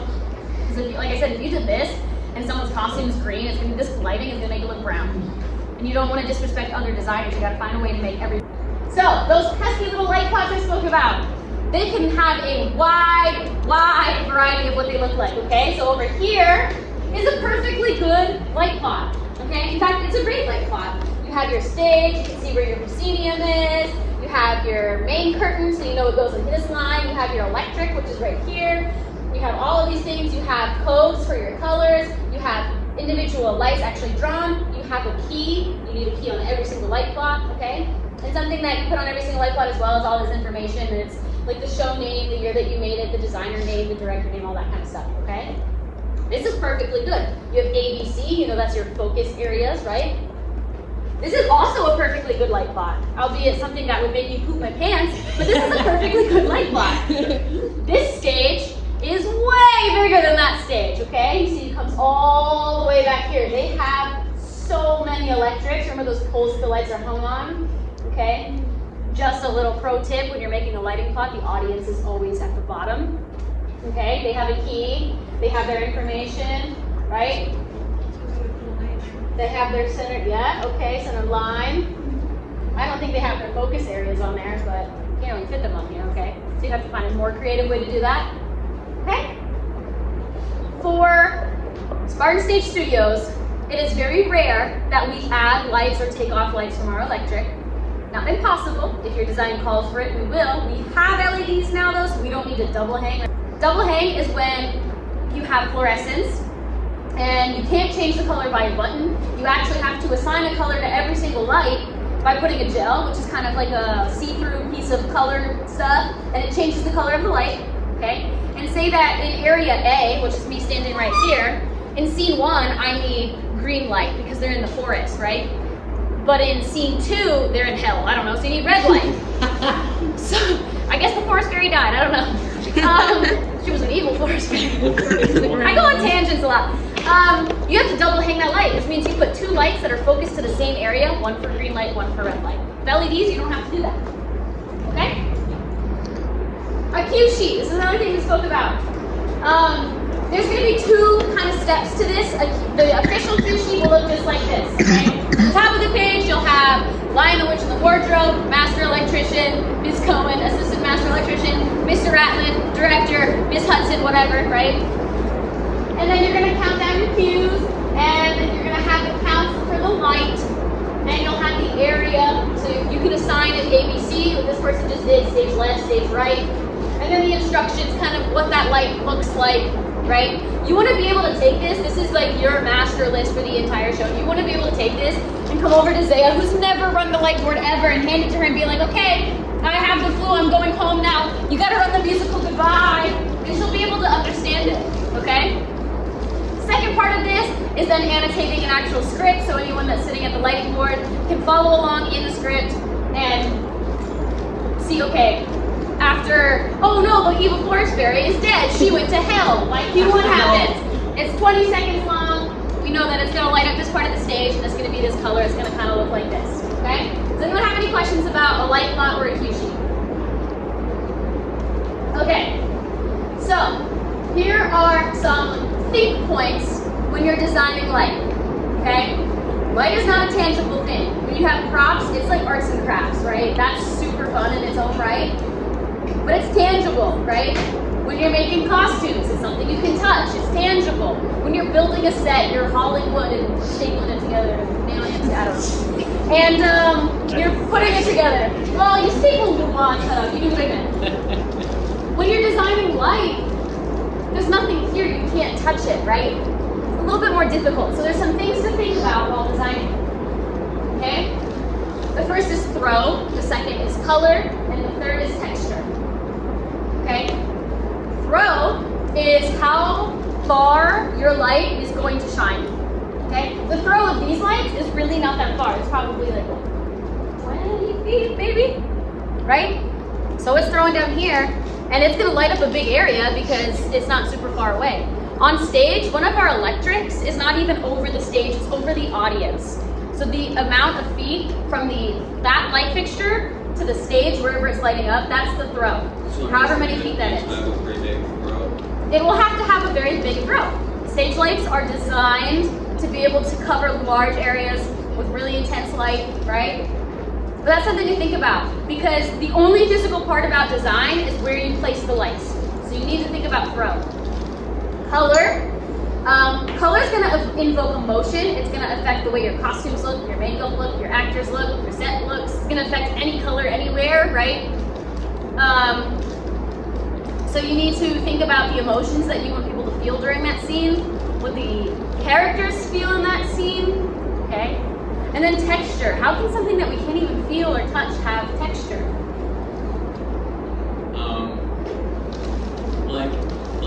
Texture often has the importance of conveying an idea or message. Like, this may be not what you would expect, but in a lot of games I've seen where like post-apocalyptic, the buildings look like dirty and crumbly and like generally not new or clean. Yeah. Which honestly helps add to the idea that this is a place that once was thriving, but is now destroyed. There are a bunch of other examples too. Sure. Did you want to add someone over here? Have their hand up? Joaquin? So you can use these things called gobos. Yeah. And you can slide them into the light, the real slidey light. Yeah. And then basically it'll block certain parts of the light, and so create a texture like a leaf texture by having like a leaf pattern. And so only like the leaf pattern light will shine through. I also read alpha board. So when you think of texture of light, think of the sun shining through like a leafy tree and what it looks like on the ground. There's parts that are broken up, right? Because the leaves are blocking the light. That's what gobos do. Okay, we're gonna talk about that in just a second. So just an overview. When you're thinking throw, you're thinking physical location of the lights on the beams, which are called electrics. And you're also thinking, I want my entire stage to be lit up so I don't have any dark spots. Okay, so you want to think about that kind of math calculations to make sure everything is lit up correctly. Color, you're thinking emotion. You're also thinking other people's design, right? You don't want to make someone's beautiful purple dress look like brown poop when you put red light on it. Okay? And then when you're thinking texture, you're thinking leafy tree, and you're thinking gobos. Okay? So, here's a couple things. This is what a gobo looks like. It's normally made out of really, really thin metal. You slide it into the front of the lights. Fun fact, LEDs have built-in gobos. You don't actually have to physically put one there. It's programmed. And it blocks certain parts of the light to create things like window panes, trees, okay? That's actually really cool. It's really cool, I agree. Like, So, it can be used to make effective brick walls. yeah, you could. It absolutely could. There's gobos for everything, okay?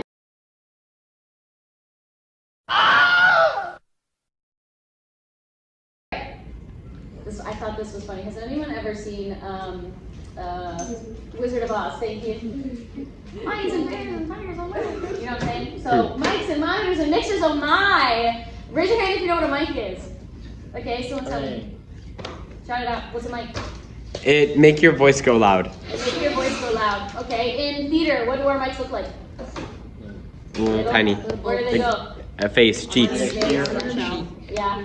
ASMR. ASMR. So what you think of? What do you think, Mike? So it's like the goo and the glue, and they like. You don't. Yeah. It's scary. You don't like ASMR? No, There's worse types. Depending on what it is, it can be calming, but the ones on TikTok are sometimes creepy. Well, in theater, okay, so when you think of a microphone, when I think of a microphone, I think of a handheld microphone, which is like what you hold and like you speak into it and you look like a rock star, you know. The mics that we use on stage are different, okay, and for those of you that don't know this, basically, just simple terms, you just tape it to your face and it's like a little doodad that sits right here, okay? Who knows what a monitor is? Shout it out, someone. Open door. Huh? A computer. A computer. Okay, in terms of sound, Eugene. It's a speaker. It is a speaker. Someone tell me where it goes. Where it's located, Allie. In the wings. In the wings, on stage. Why? So we can hear. So who can hear? The actors and the actors and the stage manager and the crew, yeah. So you want, when you're designing sound, right, it becomes a way to tell the story, right? And in the very same way that the actors need light to see and the audience needs that light to see what's going on, right? That sound tells the story as well. And so monitors are speakers that are placed on stage and backstage and all of the things so that people that are in the show and running the show, like our crews and whatnot, can also hear it. Because if you only played it through the speakers that played in the house for the audience, you'd be surprised by how little you can hear when you're on stage. Those curtains soak up a lot of sound, okay?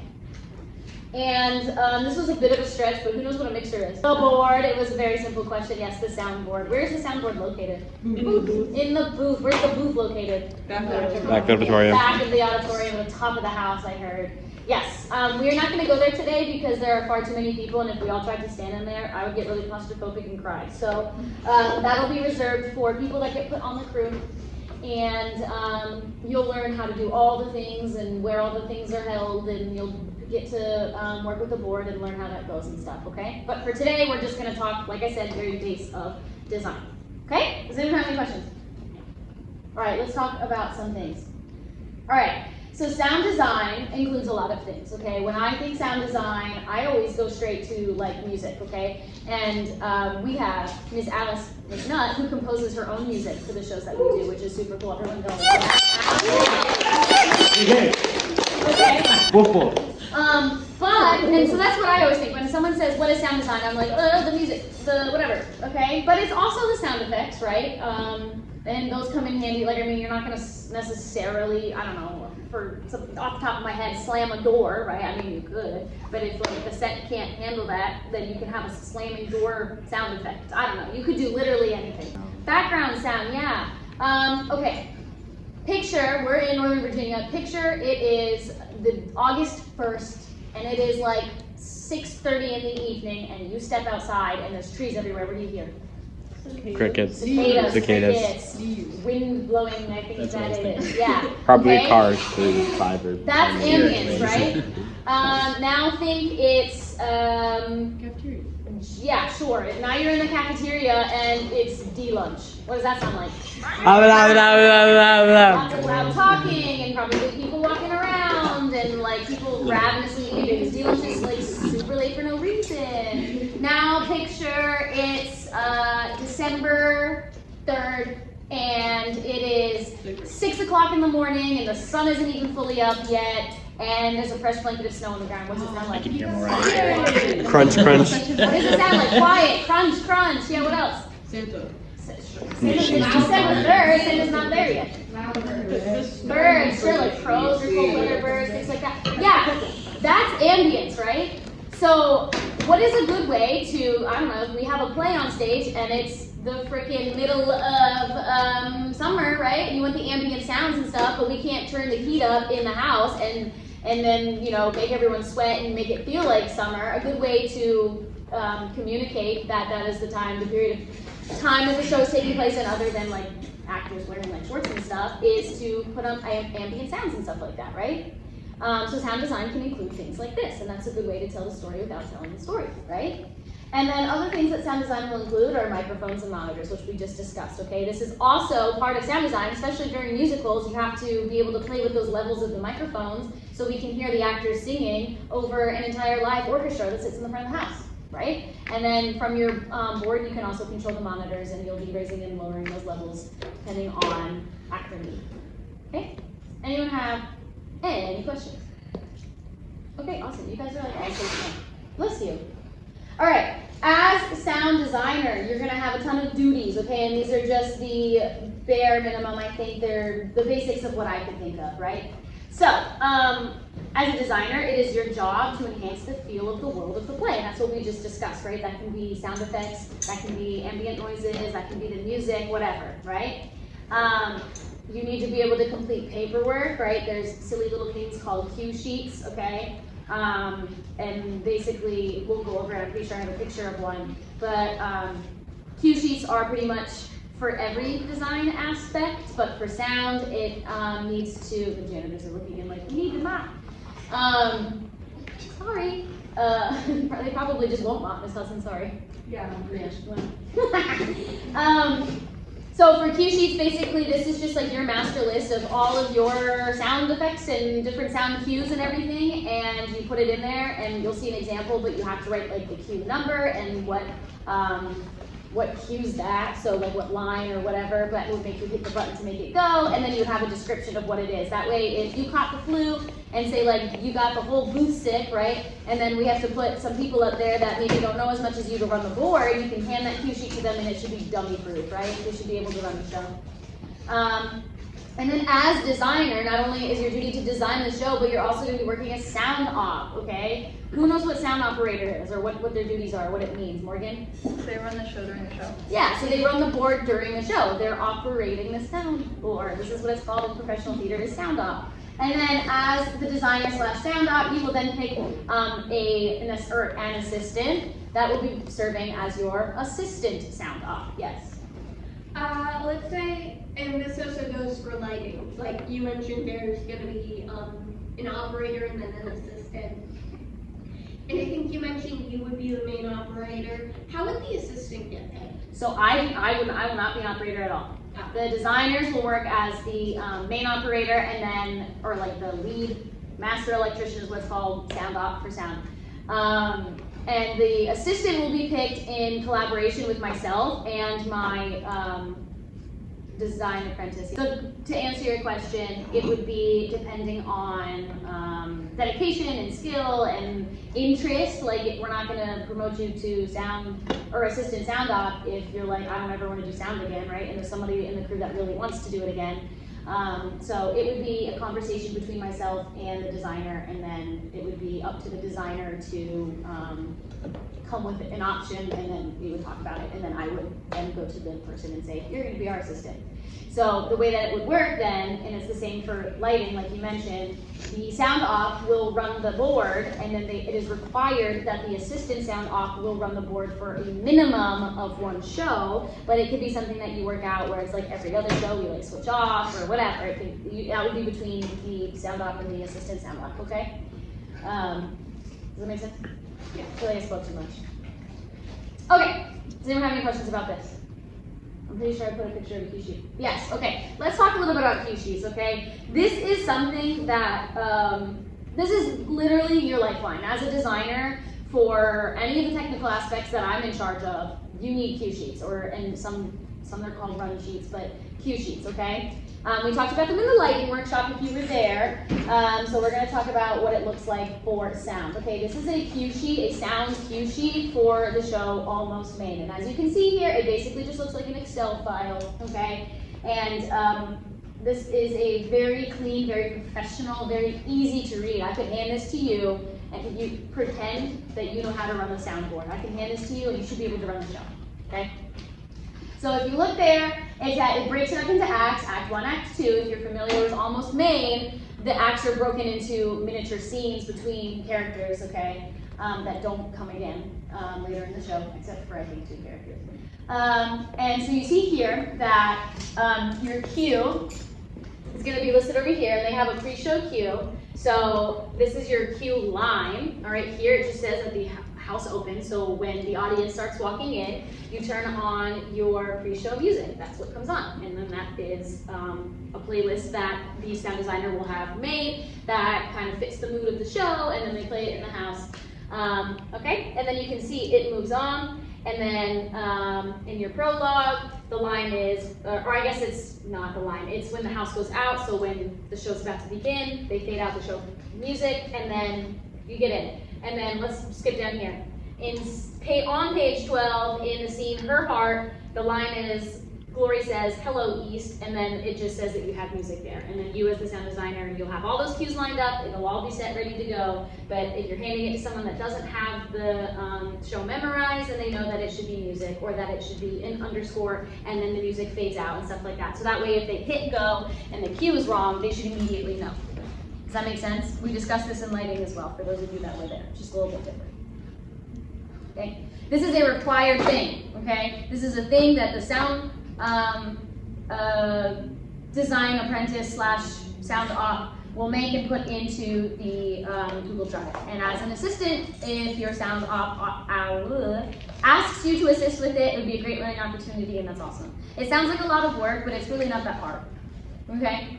Does anyone have any questions about? How could you even tell what's on? I can tell. Too late, I'm in the 40s. Gotta go around the horn. It's faster. It is 4:32, so we're now all fashionably late, so we'll get started. If you're here for the props masterclass, you're in the right place. If you're not here for the props masterclass, welcome. Welcome. You can no longer leave. Page 394. Anyone get the reference? Yes. There will be some Harry Potter references in this. Okay, I'm Mr. Ratliff. I am going through with you guys today and giving you like a crash course in props. I'm going to go ahead and state this now. We're not going to be like making any sort of props for our activity today because, and you can ask some of our very lovely dedicated props people, that takes a lot of time. But we will talk about what a prop is, some very like definition-based things, and hopefully you guys will learn something from today, because guess what? In my research, I learned actually quite a bit that I didn't already know. So hopefully you will learn something from this. But that out of the way, let's get into why we're here. So, for those of you more well-versed in the prop world, a lot of this is probably going to be a little redundant. Some of the terminology may be new to you guys, which is what I'm hoping, because that's where my new things that I learned today came from. But a lot of it's going to be very definition-based and everything, just so you can walk out of here being like, hey, now I know something. Okay? So, what is a prop? Well, it's short for property. Okay? Because theater people don't like to use big words. We like to shorten everything, okay? Psych stands for cyclorama. Oh gosh, 3-syllable, 4-syllable words, we hate those things. So we shortened it to prop, and it's an object used on stage or on screen by actors during a performance or screen production, okay? So anything that they can touch, move, hold, use. In practical terms, a prop is considered to be anything movable or portable on stage. So if it's a piece that is glued to the set, even if I might be able to pick that thing up in real life, it's not a prop anymore, it's part of the set, okay? If it is a picture frame hanging on the wall and it's positioned to that wall and it can't move at all, it is there and it's not going anywhere, it is now part of the set, it's not a prop, okay? So distinct from actors, scenery, costumes, and electrical equipment. I will say, props is some of the, and I mean this in the best way possible, props are very wishy-washy.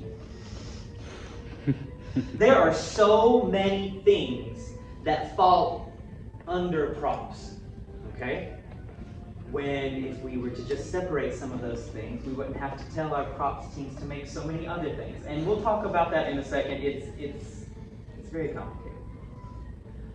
Props master. Props master is the name given to the person who is designing these props and who keeps up with the props, okay? They are responsible for acquiring the appropriate props. That means finding them, whether it's here in our prop storage or finding them elsewhere or buying them, organizing them, because if we don't know where to find them, bad. Really bad. And overseeing just the entire props usage by all actors, all technicians, anyone who might touch those props. Hello? That's rude. Thanks, engineer. So, props masters, anything that is a prop probably needs to go through them, right? If you need to touch something, if you need to use something, if you need to move something. Even if you don't have time to ask those prop masters or those designers, at least let them know, okay? Because if they go out there and they're like, I had 4 feather dusters out here and now I don't have any. And we're running that big scene tonight. They need to know those things, okay? And that goes for anyone. If you move a set piece, if you move a paintbrush, if you move something that you have not really been dealing with, please tell the person that it falls under, okay? That's the best thing you can do. What are the responsibilities of the prop master, okay? They make a prop list. They go through the show and they look at everything that a character touches, interacts with, comes off stage, brings on stage, and they put those in a detailed list of how long it stays on stage, what side of the stage it goes off, left or right, what is the prop, what page does it come on, who brings it on, is it 2 people, is it 3 people, is it just 1 person? They make a prop list. They research the appropriate props, okay? So, newspaper in 1920, probably gonna look a lot different than a 2023 newspaper, right? Because if we're doing a show that takes place in the 1920s and we have newspapers out there that talk about, I don't know, something stupid like Teslas or Bitcoin or something, and people from the audience see that, they're like, it's about 75 years too early.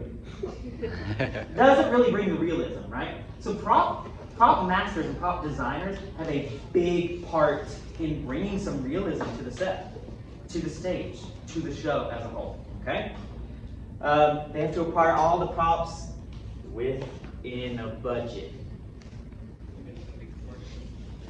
We give you $400 or $500 to deal with props, and you're like, I only got half of them. Well, try again. Because when we have budgets for sets, when we have budgets for paint, when we have budgets for costumes, when we have budgets for props, we have to stick to those, okay? Also, monitor prop use for safety. What if we have fake knives out there? If an accident happens, it's not a real knife. It isn't a real knife, but if an accident does happen, biggest thing I can tell you about this, don't touch a prop if it's not yours. If I'm playing, let's just say, if I'm playing Beast in Beauty and the Beast, would I ever touch Belle's basket? No. Why? It's not my prop and I don't ever use it, right? So if your character doesn't use a prop on stage, should you touch it? No. For a couple reasons. Safety. Another reason is if that prop is moved and that character needs to come on stage with the mirror or a basket or an axe or a basket or anything, and it's not there, then whose fault is it? The person moved it. Okay? And it takes us out of the show. Keep our props organized. We have these lovely things staged right and left called props tables. Okay? And what these are these big tables with spike tape on it that basically have a designated spot for each prop in the show. Okay? That way you always know where to find it. Keeping it organized. Big part of this. Oh no. Okay, now let's talk about some of the different types of props. This is where I learned something today. In a couple slides, I'll show you what it was. Hand props. This is basically going to include almost every prop you can think of. Because props, as a definition, is something that a person comes in contact with, right? Or can hold or bring on stage. So like an umbrella, a suitcase, a wad of money, a drink, a book, or anything else an actor might carry or pick up. Hand props will usually be small, but they often form a key part of the story. Again, if you didn't have, and I keep going back to Beauty and the Beast because I did it this summer, if Belle doesn't have the mirror, that mirror is a big part of the story, right? And it drives a part of the story. Okay, the rose in Beauty and the Beast. That's a prop, right? People come in contact with it, they hold it. If that rose didn't exist, that's like 84.9% of the story right there. Okay, I'm a math teacher, so I can do numbers now. But yeah, props usually have some sort of way of pushing the story or the plot along, even if it's a small thing. Okay, because if not, why would the actor touch it? Right? Okay. If an actor is supposed to be smoking a cigarette on stage, and they're not, that's probably a key character trait that we need to have on stage, right? So props usually help to move the story along. Usually, not always. Harry Potter! God. Harry Potter. Harry Potter. Okay. Personal props. I just rewatched all 8 Harry Potter films again for like the, I don't know, 14th time. And when I came to this, I was like, I know exactly what I'm doing. Because without looking at this, what do you think a personal prop is? Props specific to the character. Can anyone else give me, okay, so Harry Potter's wand, right? Unless someone takes his wand, or stupefies him, or whatever, no one's really going to be, or have a need to touch Harry Potter's wand, right? So, that is a personal prop. Can anyone else think of a show, movie, TV show in which there is a personal prop specific to a character? Belle's basket. Belle's basket? The Beast Rose. Okay. Anyone else? Gomez's sword. Yeah, all of those are correct. Well, let's see. We'll come back to that. This is under this wishy-washy category. Underclothing purses. Yeah, we're not talking about. We'll get there. You're not wrong, but like, props people are so wishy-washy, and I love them. And it's not like you guys or anyone that's ever designed props. It's just props as a category is very wishy-washy. Yes. That's just puppet legs. Puppet legs. Okay. Yeah. One question, one comment. First of all, Jane Doe's headless doll. Ah. And then another question: would glasses count as a prop? We're gonna get there. You guys are asking all the right questions. Voldemort's nose? Well, considering no one's ever seen that, don't know. What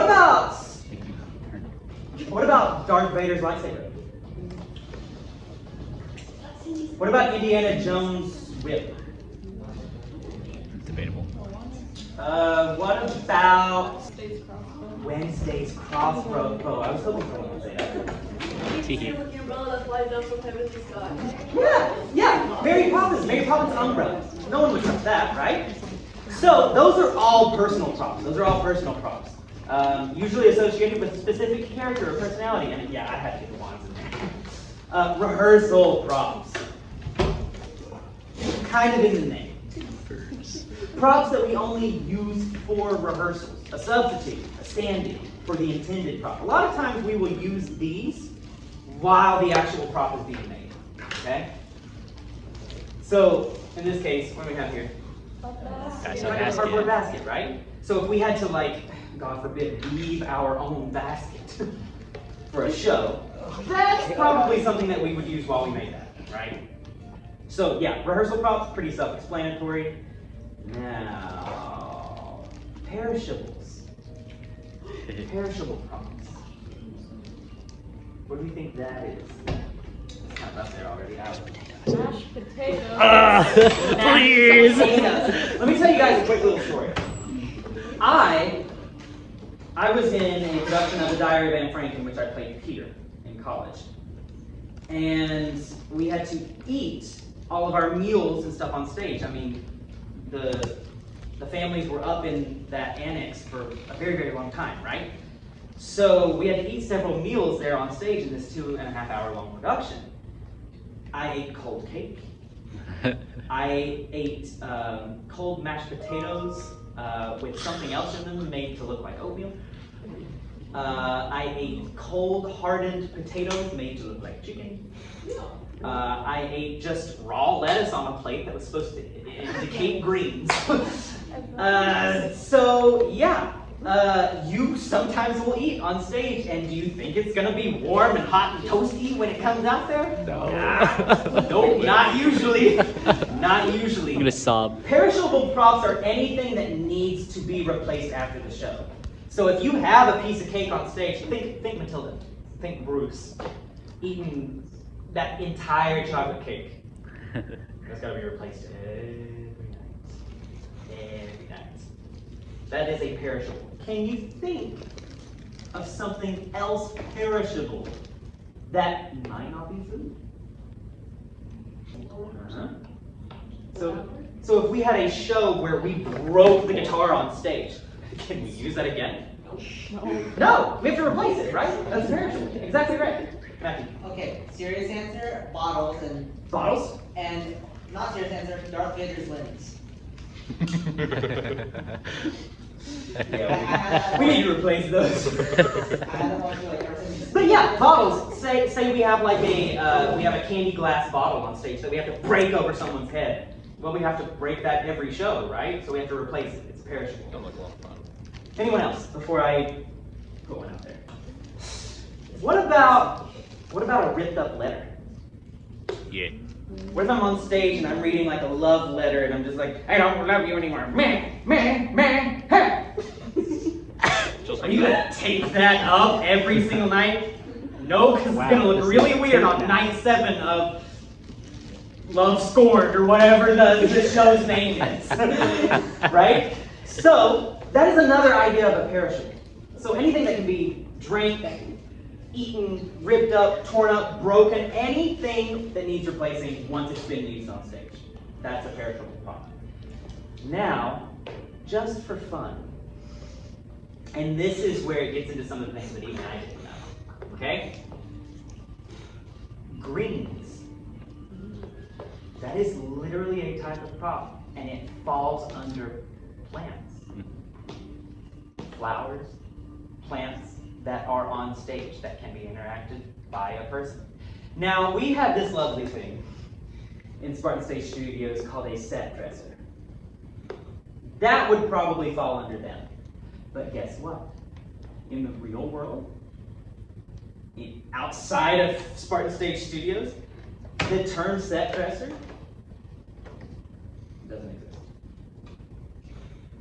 In most big Broadway shows, in film and television, the term set dresser does not exist. Which is why so many things fall underneath props. Why costume props fall underneath props. Why set props fall underneath props.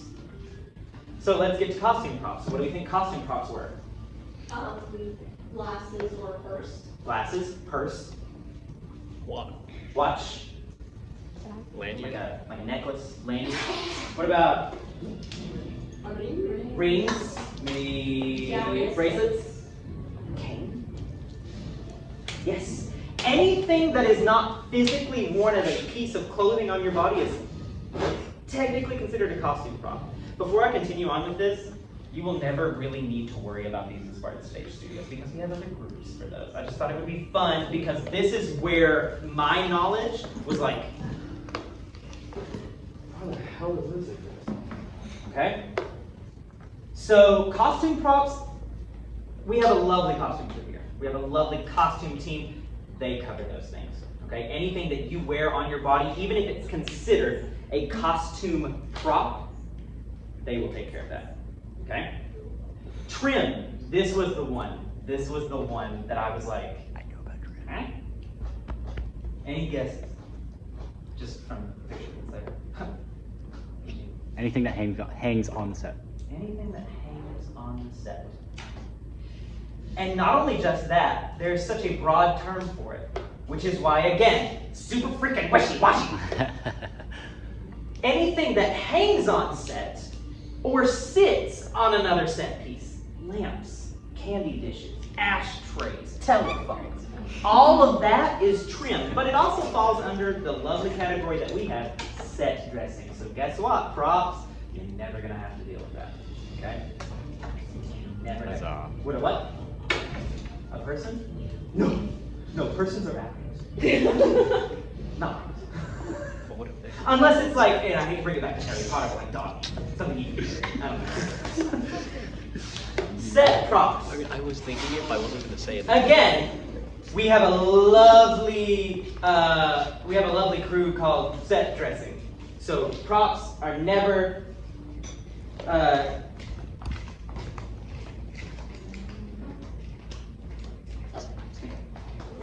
so set dressing never ever gonna have to coincide with props. Okay, set dressing will take care of your chairs, your tables, your end tables, your rugs, all of those things that might fall under this weird prop category. Wishy-washy. I hate it. Yes, fair. Miss Hudson mentioned in like the auditions masterclass that they were thinking about like adding puppets, and you know, a doctor, she said it would be under props. What type of prop would that classify as? A puppet? That would probably be under either hand. Actually, it would probably fall under both hand props and costume props. Because if it's a puppet, it would fit underneath costume props because it's probably got to have some form of clothing. It's probably made out of some sort of fabric, which would come from costumes. And then hand, just because even if it's like this, or if it's using like the dowel rods and the sticks to control it, you're still using your hands, right? So set props. And I have to put a picture of a couch here. It's so strange because technically, if two actors came on stage, they could move that couch, right? Then it becomes a prop. It's so stupid. It's so stupid, which is why you don't have to worry about it. but I wanted to let you guys know because I thought it was interesting, because I didn't know. I knew props were a very wishy-washy subject, but I didn't know how wishy-washy. Okay? It's like they were just like, hey, we have a term for things you have on stage. Props. What does that include? Like that's apparently who put it in Webster's dictionary, just decided it one day. Just like, there we go. What else? Huzzah. It's done. I'm gonna go get a donut. Like they didn't know. So they just put all of these things underneath it, okay? Now that that's out of the way. Okay. Activity time.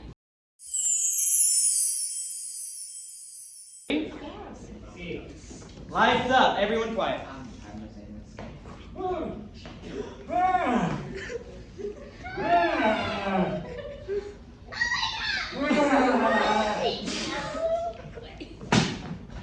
What is that? It's been the loveliest man. Or I don't know if he's a man, but he was so cute and he gave me these flowers. Oh, please, can I marry him? Isn't that Neanderthal? Maybe? No, you may not marry him. He's too stupid for you. Oh, that. You'll live, but you cannot marry him. Oh, I do. You shall not marry my daughter!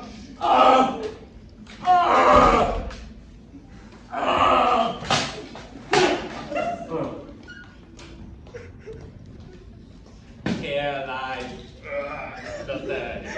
He was a Neanderthal, an advanced primate, but still very stupid.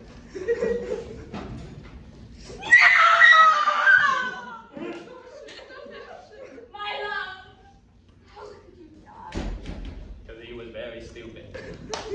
I will now spend the rest of eternity with my love.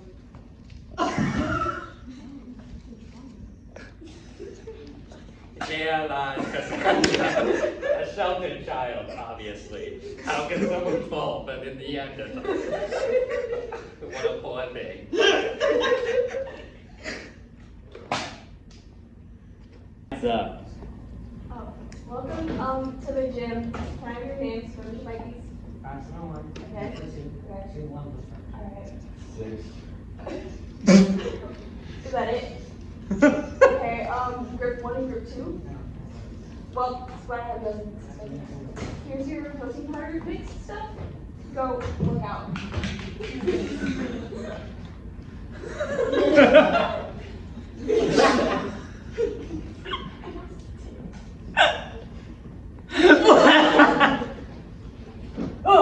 Not too much protein powder.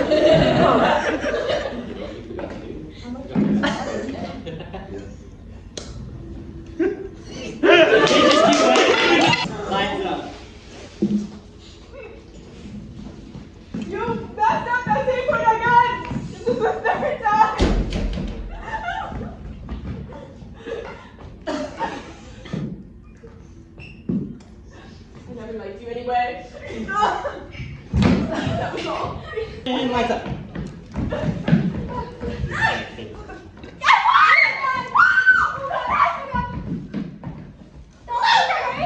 What the hell?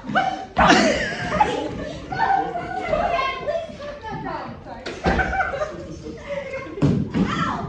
I'm calling the police for you! On you people! You were the one who started it, so... Yeah, what the hell? Going? Oh. See ya! I'm Mr. Ratliff. For those of you that don't know, hello.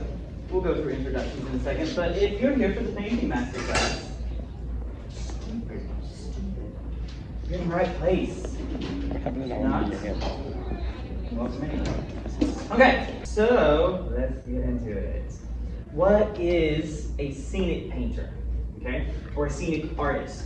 Okay, they are the professional who's responsible for creating all texture, and I underlined texture because that's basically what we're going to talk about today. Creating all texture and painted effects for a theater, TV, or movie production. Okay, those of you that kind of commented on like color theory and things like that, that's not really what we're going to talk about today. Those are things that we can talk about, like if you were accepted onto like paint crew or whatever. Those are things that we can discuss in those moments. Today is going to be more of like the design aspects and like different techniques that you can use to achieve something that is easily presentable to a set designer or a director to be like, hey, this is a cinder block wall, or hey, this is a wooden house. So we'll get into that next. But let's talk a little bit about the types of paint, the types of brushes that we use. We use a vinyl paint, and a lot of times in the theater we just call it scenic paint because it is the most saturated paint you can get, and it holds up under strong lights. But guess what? We don't really have to have that anymore because we have LEDs and they don't get hot. So they're not gonna melt things on stage. And we use, I could have put a list of brushes on here, but then I would have had to make a whole nother slideshow because we use just about every form of application process for paint that you can think of. And I would like to elaborate on those and use a little bit more in the coming shows, okay? But we use a variety of different brushes to bring out different textures, different styles, and by doing this we can invoke the different moods that are essential to the setting of the play. And what I mean by that is I can paint a tree on a piece of wood, and it'd be a very, very beautiful tree, but if I provide texture to that tree, it's gonna look more realistic and it's gonna provide a different feeling to the show, okay? So, this is what I want to talk about. Here we go. There are a lot of different techniques that we can use in scenic painting. Now, scenic painting refers to anything that we paint on the stage, any part of the set, okay? And a lot of these things are going to be very, very exaggerated because I can paint something on a 8 by 11.5 sheet of copy paper and it look very, very beautiful if I come around and show it to you. But if I come all the way back here, you can't see it, right? So we are painting very, very exaggerated things, maybe to our naked eye, but from the audience, it is going to look like a brick wall, or it's going to look like a cavern, or it's going to look like a forest. Okay, so we're very, very exaggerative with our techniques, okay? And the first one I want to talk about is scumbling, which is this one right here. Can everyone see this? Okay. So this technique is where a broken thin layer of color is applied over another color. And the color that goes on top is usually the darker one, okay? So we usually layer a light color and then put the dark color on top of it, because if you try to put a lighter color on top of a darker color, it doesn't usually work out, okay? So, but I want someone to tell me what does this picture kind of like remind them of? Or like, what do you think it looks like in your mind? There's not really a right or wrong answer. Cloudy sky. Cloudy sky. Sunny day. Sunny day. That looks like the reflection of the sky, like on water a little bit. Looks like the reflection of sun on water. I love that. So see how many different ideas we just invoked for 3 people in the class just by looking at one picture. Okay? This is why we use textures. This is why we use these techniques in theater to kind of bring out those emotions and bring out those things, okay?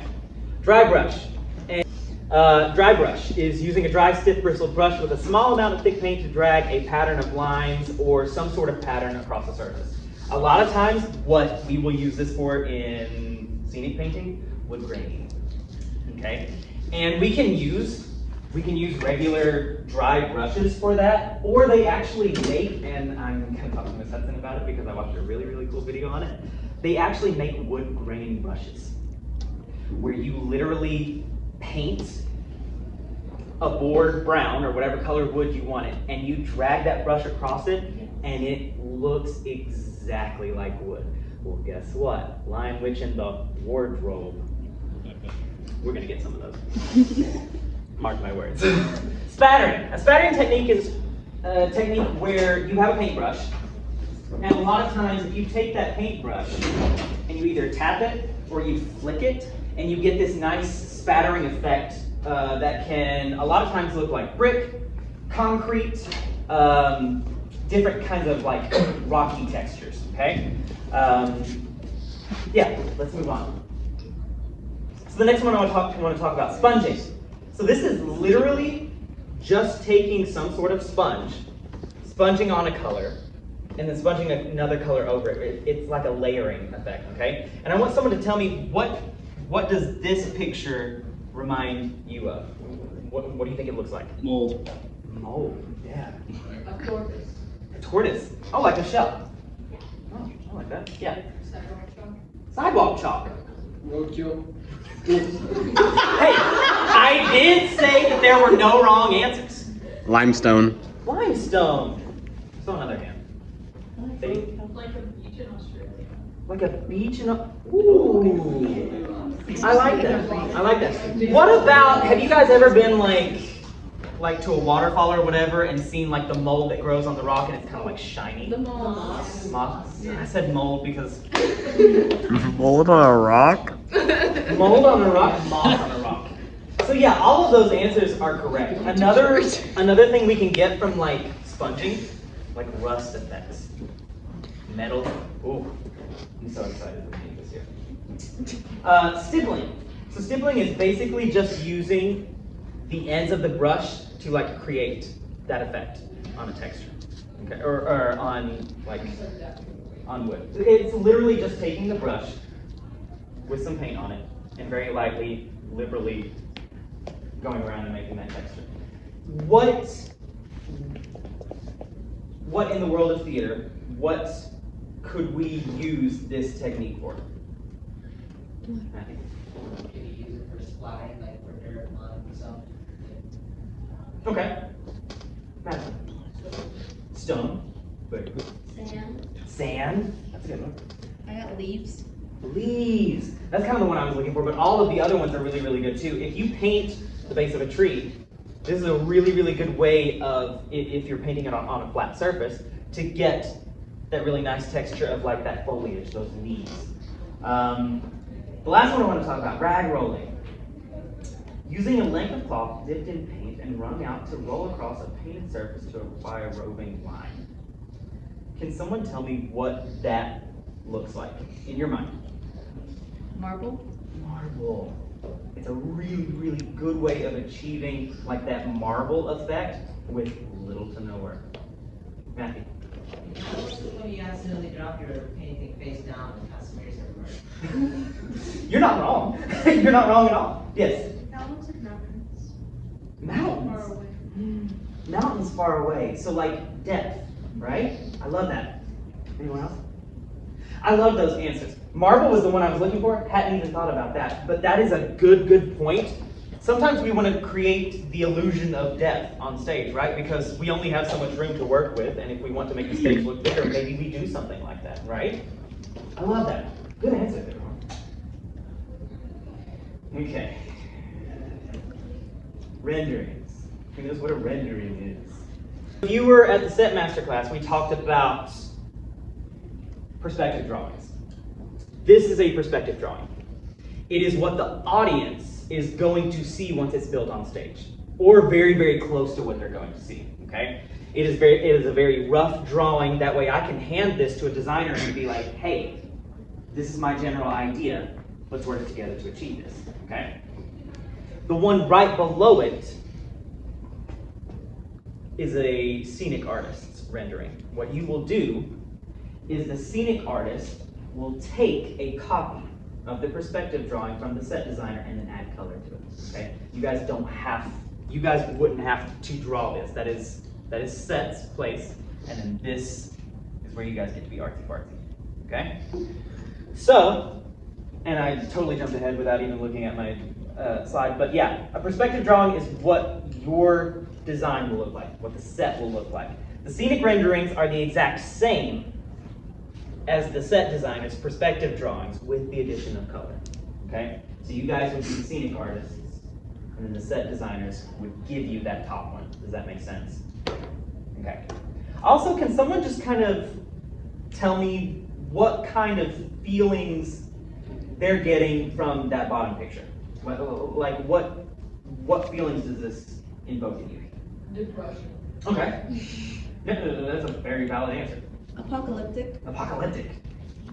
Like, you're sad and all. Sad. Yeah, but War and famine. War and famine. Melancholy. Melancholy. A grimy safe house that members of a rebellion are staying in as they were kicked out of their homes. Your ability to just riff on a whim astounds me. When you're in your apartment alone, you're like heartbroken and you're listening to that one good song. Just staring out the window. Single tear. No, I love it. But do you see how by one picture, like you're not watching a show, you're just looking at one rendering and you're like, this is what I'm feeling from it. So what do you think a scenic artist's job is to give the audience? The same feelings that you guys just got from looking at this, except the audience is going to see it on stage. It is your job to invoke those feelings, okay? Things to remember when choosing paint colors, okay? Costumes. What color are the costumes? Just for an example, Cinderella, the iconic blue, like sparkly dress, okay? If we put her on stage and the scenic designer was like, oh, I painted the castle the same blue, she's gonna blend into the set, right? We don't want that. Lights, kind of the same thing. If the lights are a specific color and the costume and the set is a specific color, if the set has a red wall and a green light shines on it, ick. It's gonna look gross, okay? Is this me saying that, oh, paint comes below all of these things? Absolutely not. What did I say at the top of this? Theater is a very collaborative art form. All of these things need to be talked about at the same time, okay? That way everyone can have what they envision and everyone can have what they want, okay? What else do we need to remember when choosing paint colors? Theme, mood, setting. Am I gonna paint the cathedrals of Notre Dame happy sunshine yellow? No, okay? Those are gonna be darker colors. Those are gonna be gritty. Those are gonna be more melancholy, right? Much in the same way, am I gonna paint The Little Mermaid black and gray? No, right? I'm gonna use bright, fun colors, okay? And in the same aspect as like mood and theme, we also have to think of the setting, right? If this show took place in the 1800s, the colors are probably gonna look a little different than maybe a show that was written 2 years ago, right? So those are the things we need to think about. And also, what feelings do we want the audience to have? If we want to make the audience feel melancholy, we're going to use darker colors, right? Or something that is going to invoke that melancholy feeling. If we want the audience to feel happy and like joyful, we're going to use like those happier colors, those colors that invoke happiness, right? So those are the things we need to think about before we start adding color to like paper or adding color to our set, right? And if you're here, if you're interested in learning about directing, I will say with directing, do know with this specific kind of tech crew, we really do recommend that you spend time on more crews before directing. whether that be acting, performance, technical crew. Because directing, you really do have to have a full base knowledge of every single aspect of theater. Because directing is all about bringing life to a show, and if you don't understand how lighting affects a show, or how set affects a show, or how props affect a show, you can't be a successful director. And so if you're here, you're gonna learn a little bit about what that looks like. But no, here at Spartan Stage Studios, we really want to see you actively involved in many aspects of theater before we kind of put you in those student director positions. If you are taking Theater 1, maybe you're starting in your freshman, you're taking Theater 1 right now, you're amazing, and you just won Monster, hey. Know that when you get to Theater 4, if you continue to do Theater 4, you get the option to direct your senior year if you're in that Theater 4 class for our student directed 1 act. So that's maybe a motivation if you're super interested in directing and you apply and you don't necessarily get to do the after school shows. You will 100% get that chance if you're in my Theater 4 class, so consider that. But yeah, today what we're going to talk about is a little bit about what we expect from our student directors. And this is one of the, Eugene is our student director this year, and he can tell you too, he's helped direct last year. The expectation that goes into directing, and it's also one of the highest ones that involves a lot of trust. We look to our student directors to be part of one of the more fragile processes, which is that interview and that casting process, along with our stage manager. The directors here, if you're a student director, you actually do get to weigh in about casting decisions, but the final decisions are made from myself, Mr. Ratliff, and Ms. Cohen. We usually let the directors give us their opinions, consider some of their inputs, and then we ask them to leave before they put the cast list on. So no, even though Eugene is our amazing student director this year, you can't yell at him if you don't like your part. You can yell at me. No. You shouldn't yell at all. He just, yes, correct. But yeah, I have a couple cool videos that I thought was really interesting.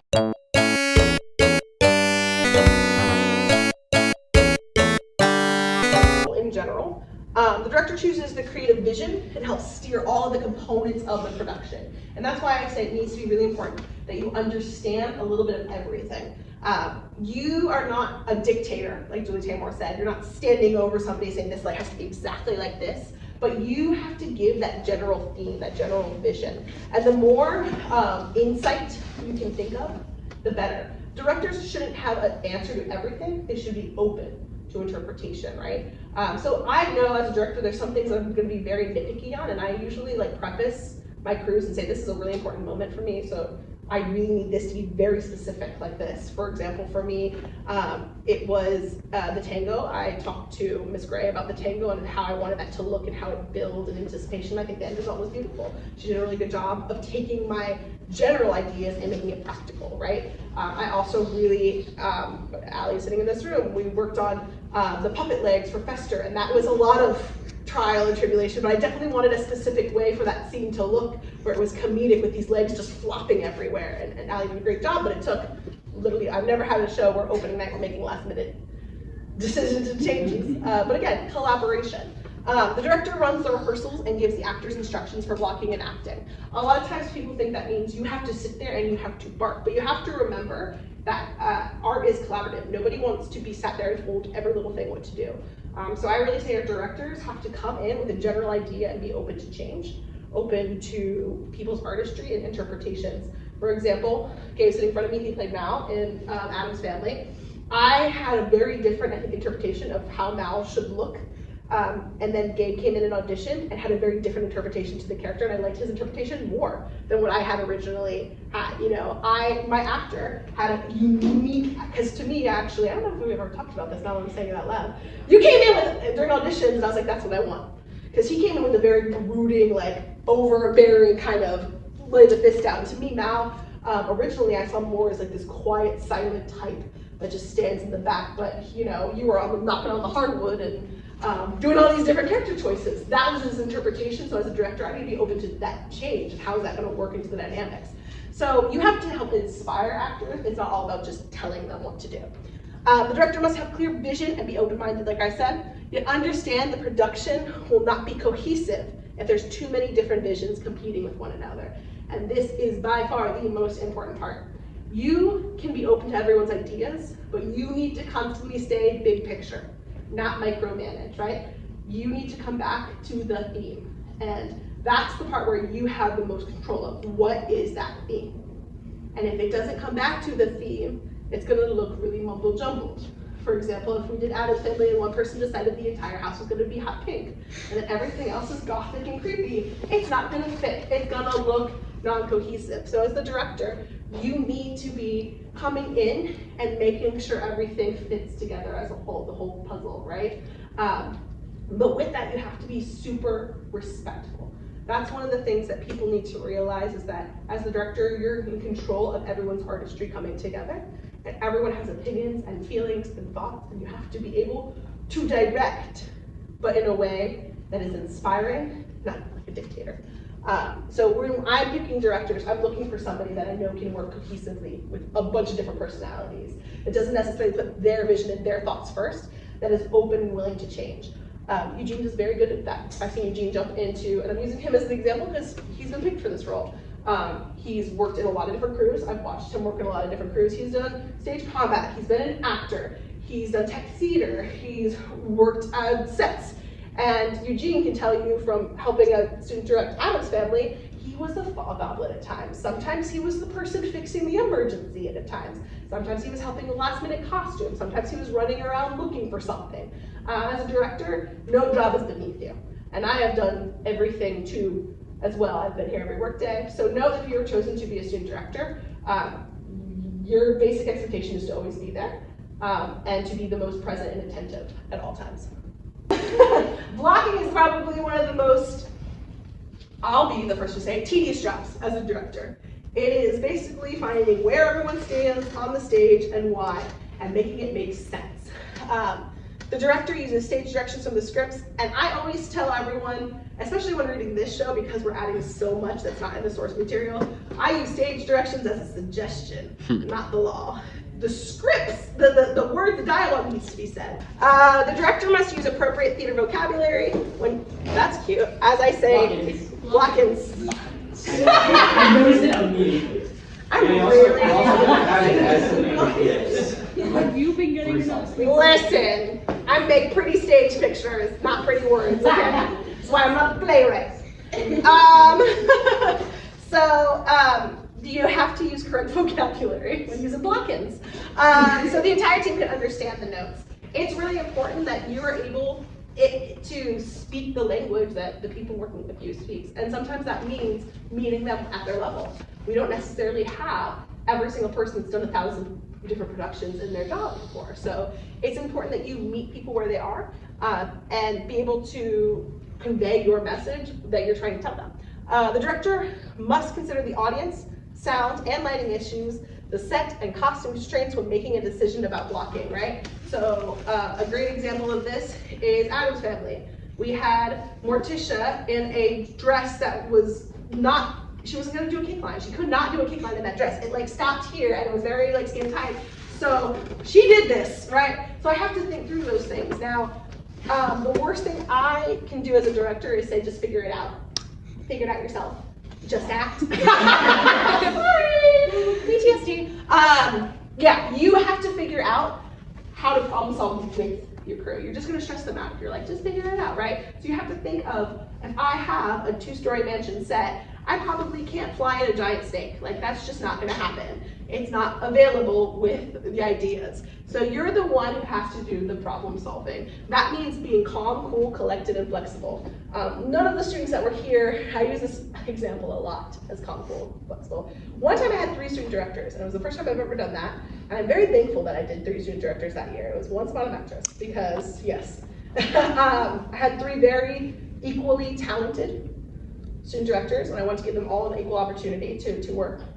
And that was also the hardest show I've ever had to do, because the hour before we opened the matinee show, the tracks were gone. Right, Alice remembers. Alice does not forget this. Yeah. And we also had another actress out on an injury that was supposed to be one of the lead actresses. And yeah, Jess. Jess doesn't forget. So I never in my life had been so, I don't know what to do in that moment. So I looked at my 2 directors, I said, we need to figure it out. And they just went. One of them figured out how to reblock something in 30 minutes and put a different actress in the place and get the other actress in costume. Another one was with me calling the leasing company, yelling at them very, very loudly, Concord, what did you do, right? All of us had to just figure it out. It wasn't any of our jobs. We had a whole cast that was going to be freaking out because they were not going to have, we ended up finding a pianist that was there in the audience who played the entire show. Yes, we got her a very nice gift after. But we all had to problem solve in that minute. And as a director, I won't say I'm always the most calm, but we had to stay as calm as possible for the rest of the cast because they look to you as the leader. So that's one of the things too, in general.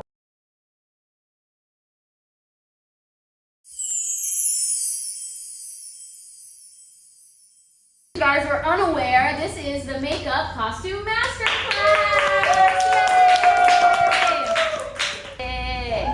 Okay, so you may be thinking like on costume crew for those of you that are here, and for future costume designers, and for those of you that may want to be put into a costume crew for the next show, what am I required to do when I'm on costume crew? And I'm going to preface this by saying, what are you not required to do? Because there are a lot of things that go into a theatrical production. There's a lot of different aspects of theater, a lot of different crews, and that's super cool. However, there's a couple crews where you kind of have to have your hands in a lot of different things, and from my personal experience, having served on pretty much every crew that a show can have over the course of way too many years, I would say that costumes has a hand in pretty much every single pool other than directing. So let's get into that.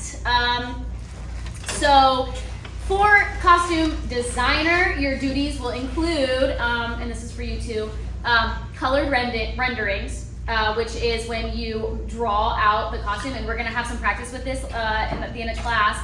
You're gonna draw out the costume, and they need to be colored, and they need to be neat, and they need to have notes on like what kinds of materials you want to use, what kind of shapes you want to have, that sort of thing. That then leads into a materials list. I can't provide you with the fabrics and the materials to be successful, so I can help you make the costumes that you're designing in your head if I don't know what kind of materials you want, because chiffon and lace are very different from wool and denim, and so I need to know the vision in your head, you know what I'm saying? You'll be in charge of running fittings. Basically, all of costume crew will be involved in this. Raise your hand if you know what a fitting is. Raise your hand if you don't know what a fitting is. Okay, a fitting is when an actor has to try on their costume, right? When you go to the store to buy clothes, you go into the fitting room or the dressing room to try it on to see if it fits you, to see if you like it, right? And it's the same thing. So as a costume designer, as an apprentice, as costume crew, you're in charge of running fittings with the actors, and the very first fitting that you have with an actor, you actually take all of their measurements so you know that you're making and buying the right size of clothing. Does that make sense? Because imagine somebody, I was cast as, I don't know, I am Cinderella in Cinderella, and Elise is designing me a costume, and she finds this beautiful blue dress, and she bought it in a size extra large, meant for a woman that's 6 feet tall. That'd be crazy, you know? So we have to measure you. Inventory sheets, tracking sheets, run sheets. These are all things that costume crew people are familiar with. For those of you who are not, costumes is the heaviest paperwork. Well, okay, I say take this with a grain of salt, because I guess you could argue that sets has a lot of paperwork because they have a lot of blueprints and stuff, but their own renderings are more detailed and intense than necessarily costumes. But for the actual run of the show and for the actual purpose of like, it's more than just a design on paper, costumes has the most paperwork. An inventory sheet is keeping track of all of the articles of clothing that you have for an entire show and where each article of clothing comes from. So for Adam's family, right, we had to write down which costume pieces we were renting from Sterling Playmakers, and we had to make sure that we knew which costume pieces were ours or which costume pieces were bought, that kind of thing. Tracking sheets are so you know where every single article of clothing moves at any given point of the show. During Radium Girls, for those of you that are familiar with that show, it's a lot of moving pieces. Jackets come on and off, the seasons were changing, things like that. So you need to know what side of the stage an article of clothing ends up on, because if I am Grace and I exit stage right and I take my jacket off and then I re-enter and now it's 3 months later and it's springtime, and then I'm gonna exit stage left in 2 pages, and then now it's winter again and I have to come on with a jacket. Someone on costume crew has to then run from stage left to stage right, grab the jacket, go back to stage left, behind the cyc, whatever, and bring it there so it's ready for the actor to then have it for their next entrance. So there are literal paperwork sheets, tracking sheets that I require my costume crew to make that tracks every single article down to a watch and where it is located at any given moment during the show, written by page and by line and act and scene and whatever. It's a lot of work, but it's necessary. And then run sheets are exactly what they sound like. If you're on run crew with sets, it's kind of similar to what you guys do, but this is a sheet. I'm going to show you examples of all of this. This is a sheet that tells every person on costume crew what they're doing at what time, what quick changes they're a part of, who they need to help backstage, what they should be doing at any given moment. Again, broken down by page number, line, act, scene, the works. Okay? Also, as a designer, you're in charge of quick change rehearsals and you serve as the head of wardrobe. So quick change rehearsals, raise your hand if you know what a quick change is. Raise your hand if you don't know what a quick change is. So a quick change is when an actor has to change their costume really quickly. So say that I am Cinderella and I'm sweeping and I'm in my little ratty dress, right? And I have to go off, and then my beautiful costume crew has sat in on a run, on a rehearsal, and they time the moment that I step off stage and then step back on stage expected to be in my ball gown, and we time it to 22 seconds. And in that 22 seconds, I have to remove my stockings and my shoes and my dress and my apron and take my hair down, and then I have to put on a ball gown and different stockings and glass slippers and a tiara and put my hair up in a bun or something. I have 22 seconds to do that. Costume crew is back there, they're ready, they're and they get you all ready. As an actor, you just kind of stand there, it's really weird.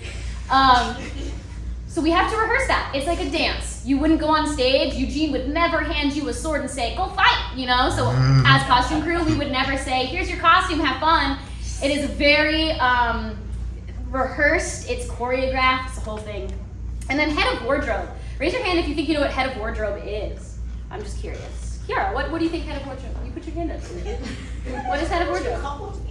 What is head of wardrobe? It's not a term that we've used before this year, so I don't blame you if you don't know what it is. Is it head of wardrobe like when you're like over like the changes and everything? No. Kinda, yeah. Eugene, did you raise your hand up? No. Jack?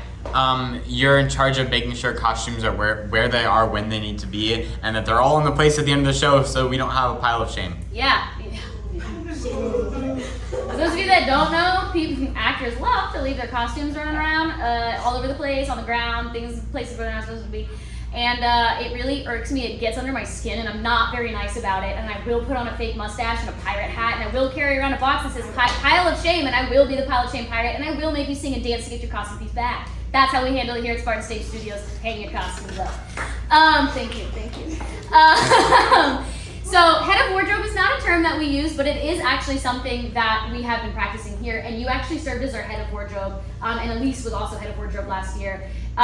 In the professional world, you have a costume designer. Please hold. Good afternoon, everybody.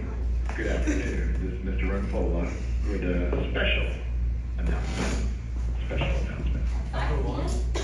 We have construction work tonight. We are working on the fire alarm system. Again, we are working on the fire alarm system. It may accidentally go off. Hear a fire alarm. We would like you to leave the building.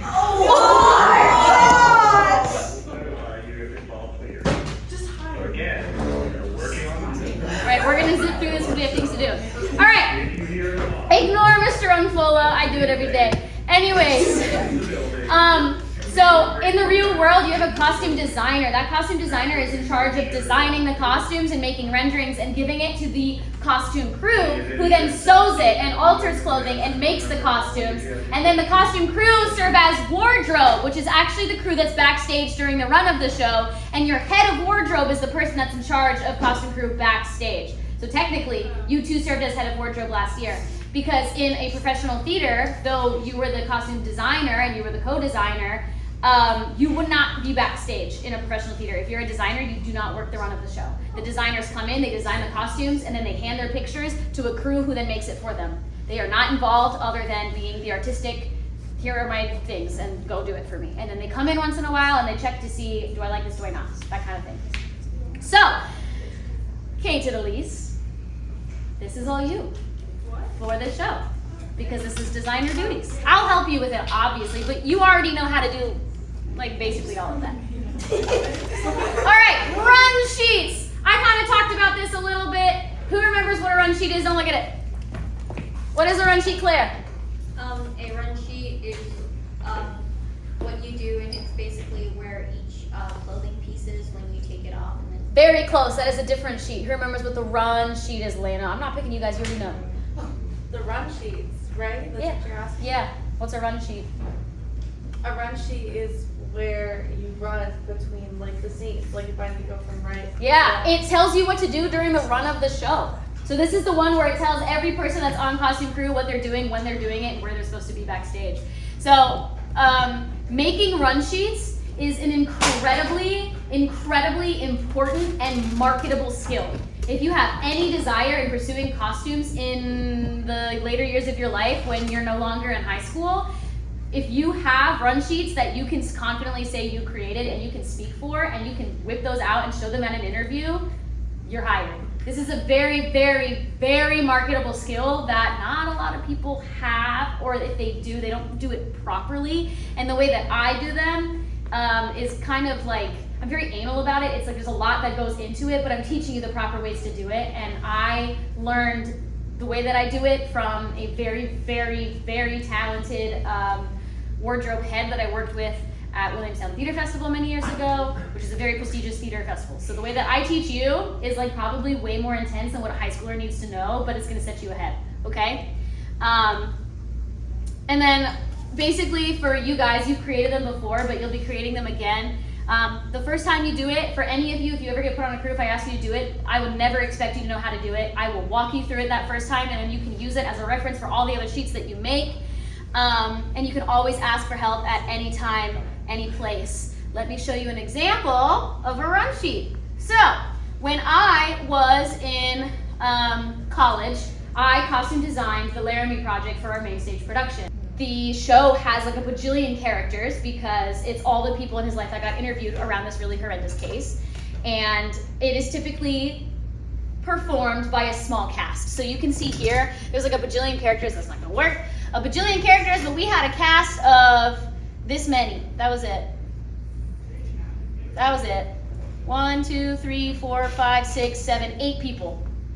So that means that each actor played several roles, okay?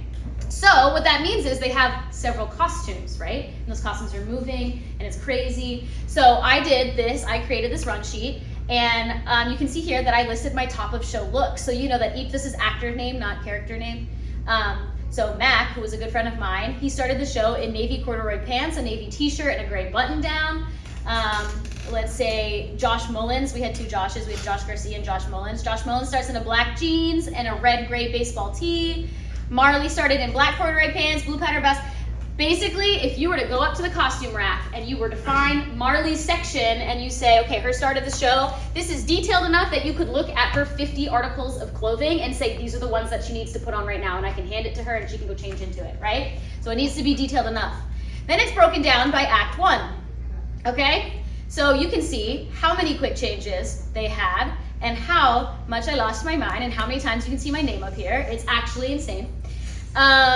But essentially, during Act 1, for example, we'll take the very first quick change. So what I did in order to prepare for this is I went to rehearsals and I sat down and I said, okay, this actor is playing this character and they're moving and they're doing this. And I had to go to several rehearsals. In fact, each rehearsal I focused on one actor. So 8 separate rehearsals where I was watching runs of the show. So I could say, okay, this character is played by this actor, and I watch them go here, and you have to time the amount of time that they spend off stage because you need to know how much time they have to change, right? So our very first change was Adia. She was an actor in the show. I assigned her a dresser, someone on my crew. I was acting as designer, like I was assistant designer to our professor, but I was technically designer, and then I was also head of wardrobe. So I assigned Maddie, who was on my crew, to this specific change. The actor she is changing is Adia. Let me move this for those of you that can't see. The actor she is changing is Adia. Adia exits stage right at the end of page 10, or I'm sorry, at the end of scene 10 on page 34. She removes her Amanda Granich costume, which here was a special case. She actually didn't have to remove anything, but she needed to become the Baptist minister, so she added a black blazer. She then re-enters on stage right at the top of scene 11, which is the very next scene.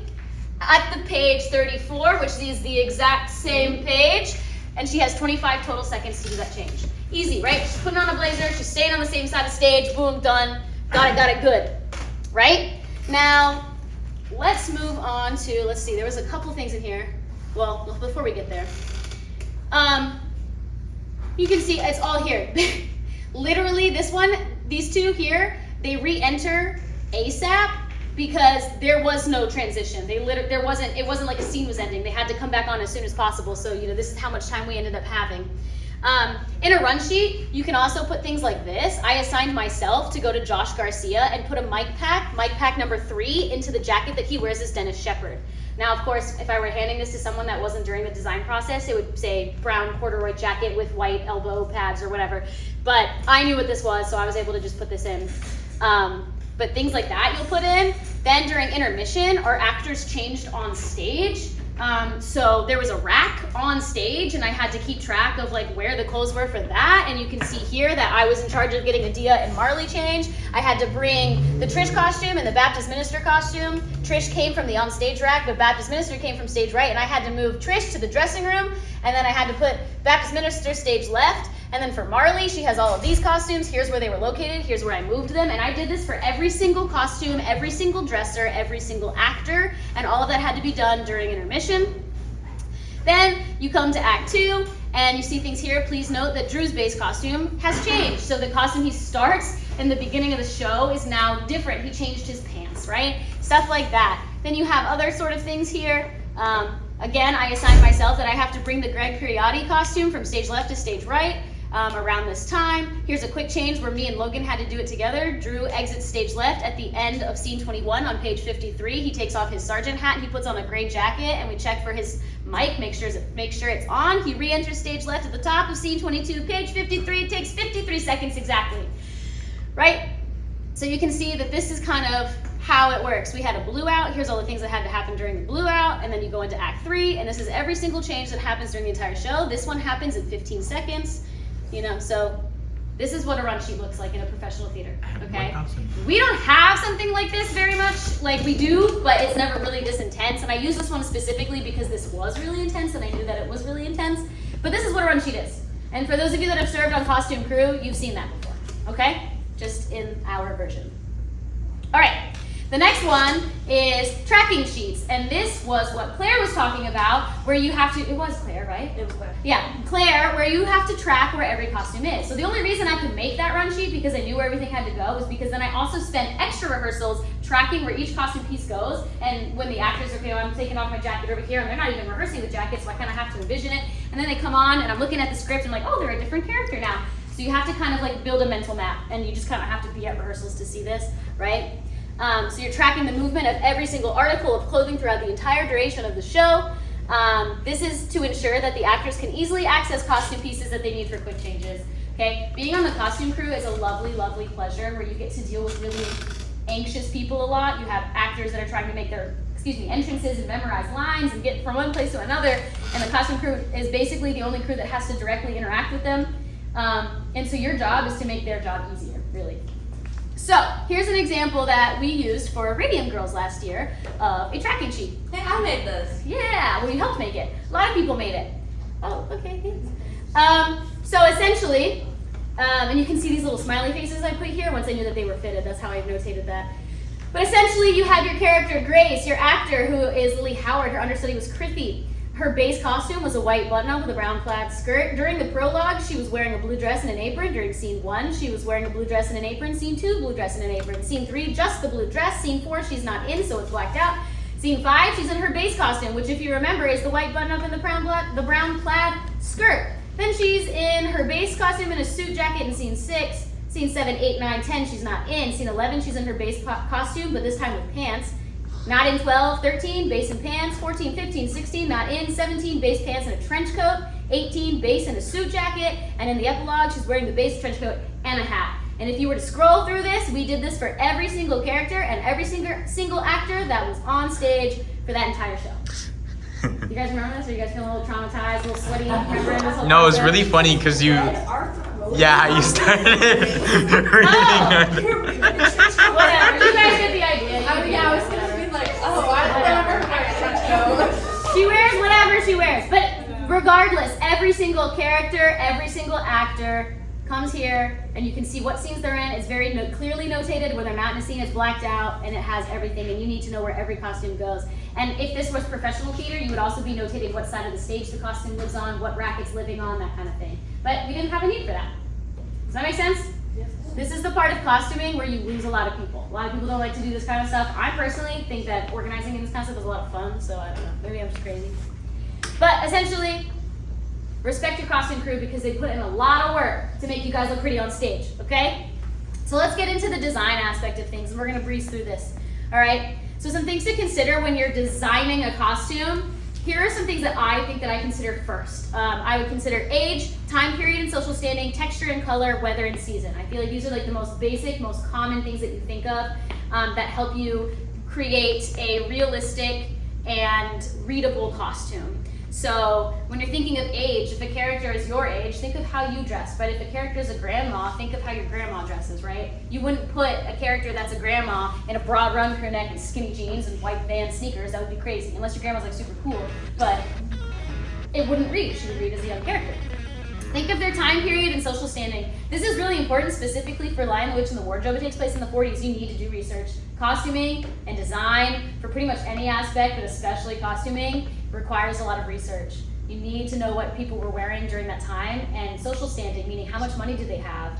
Think of like a wealthy millionaire versus the hobo on the street by the 7-Eleven. They're gonna dress different, right?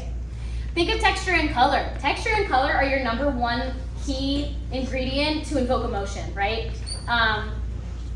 If you're trying to invoke like a cold, kind of harsh feeling, that's gonna take different textures than like warm summer day feeling, right? So I put here, picture a pink flowy satin robe versus a gray wool overcoat. That's gonna invoke two completely different images and emotions in your brain, right?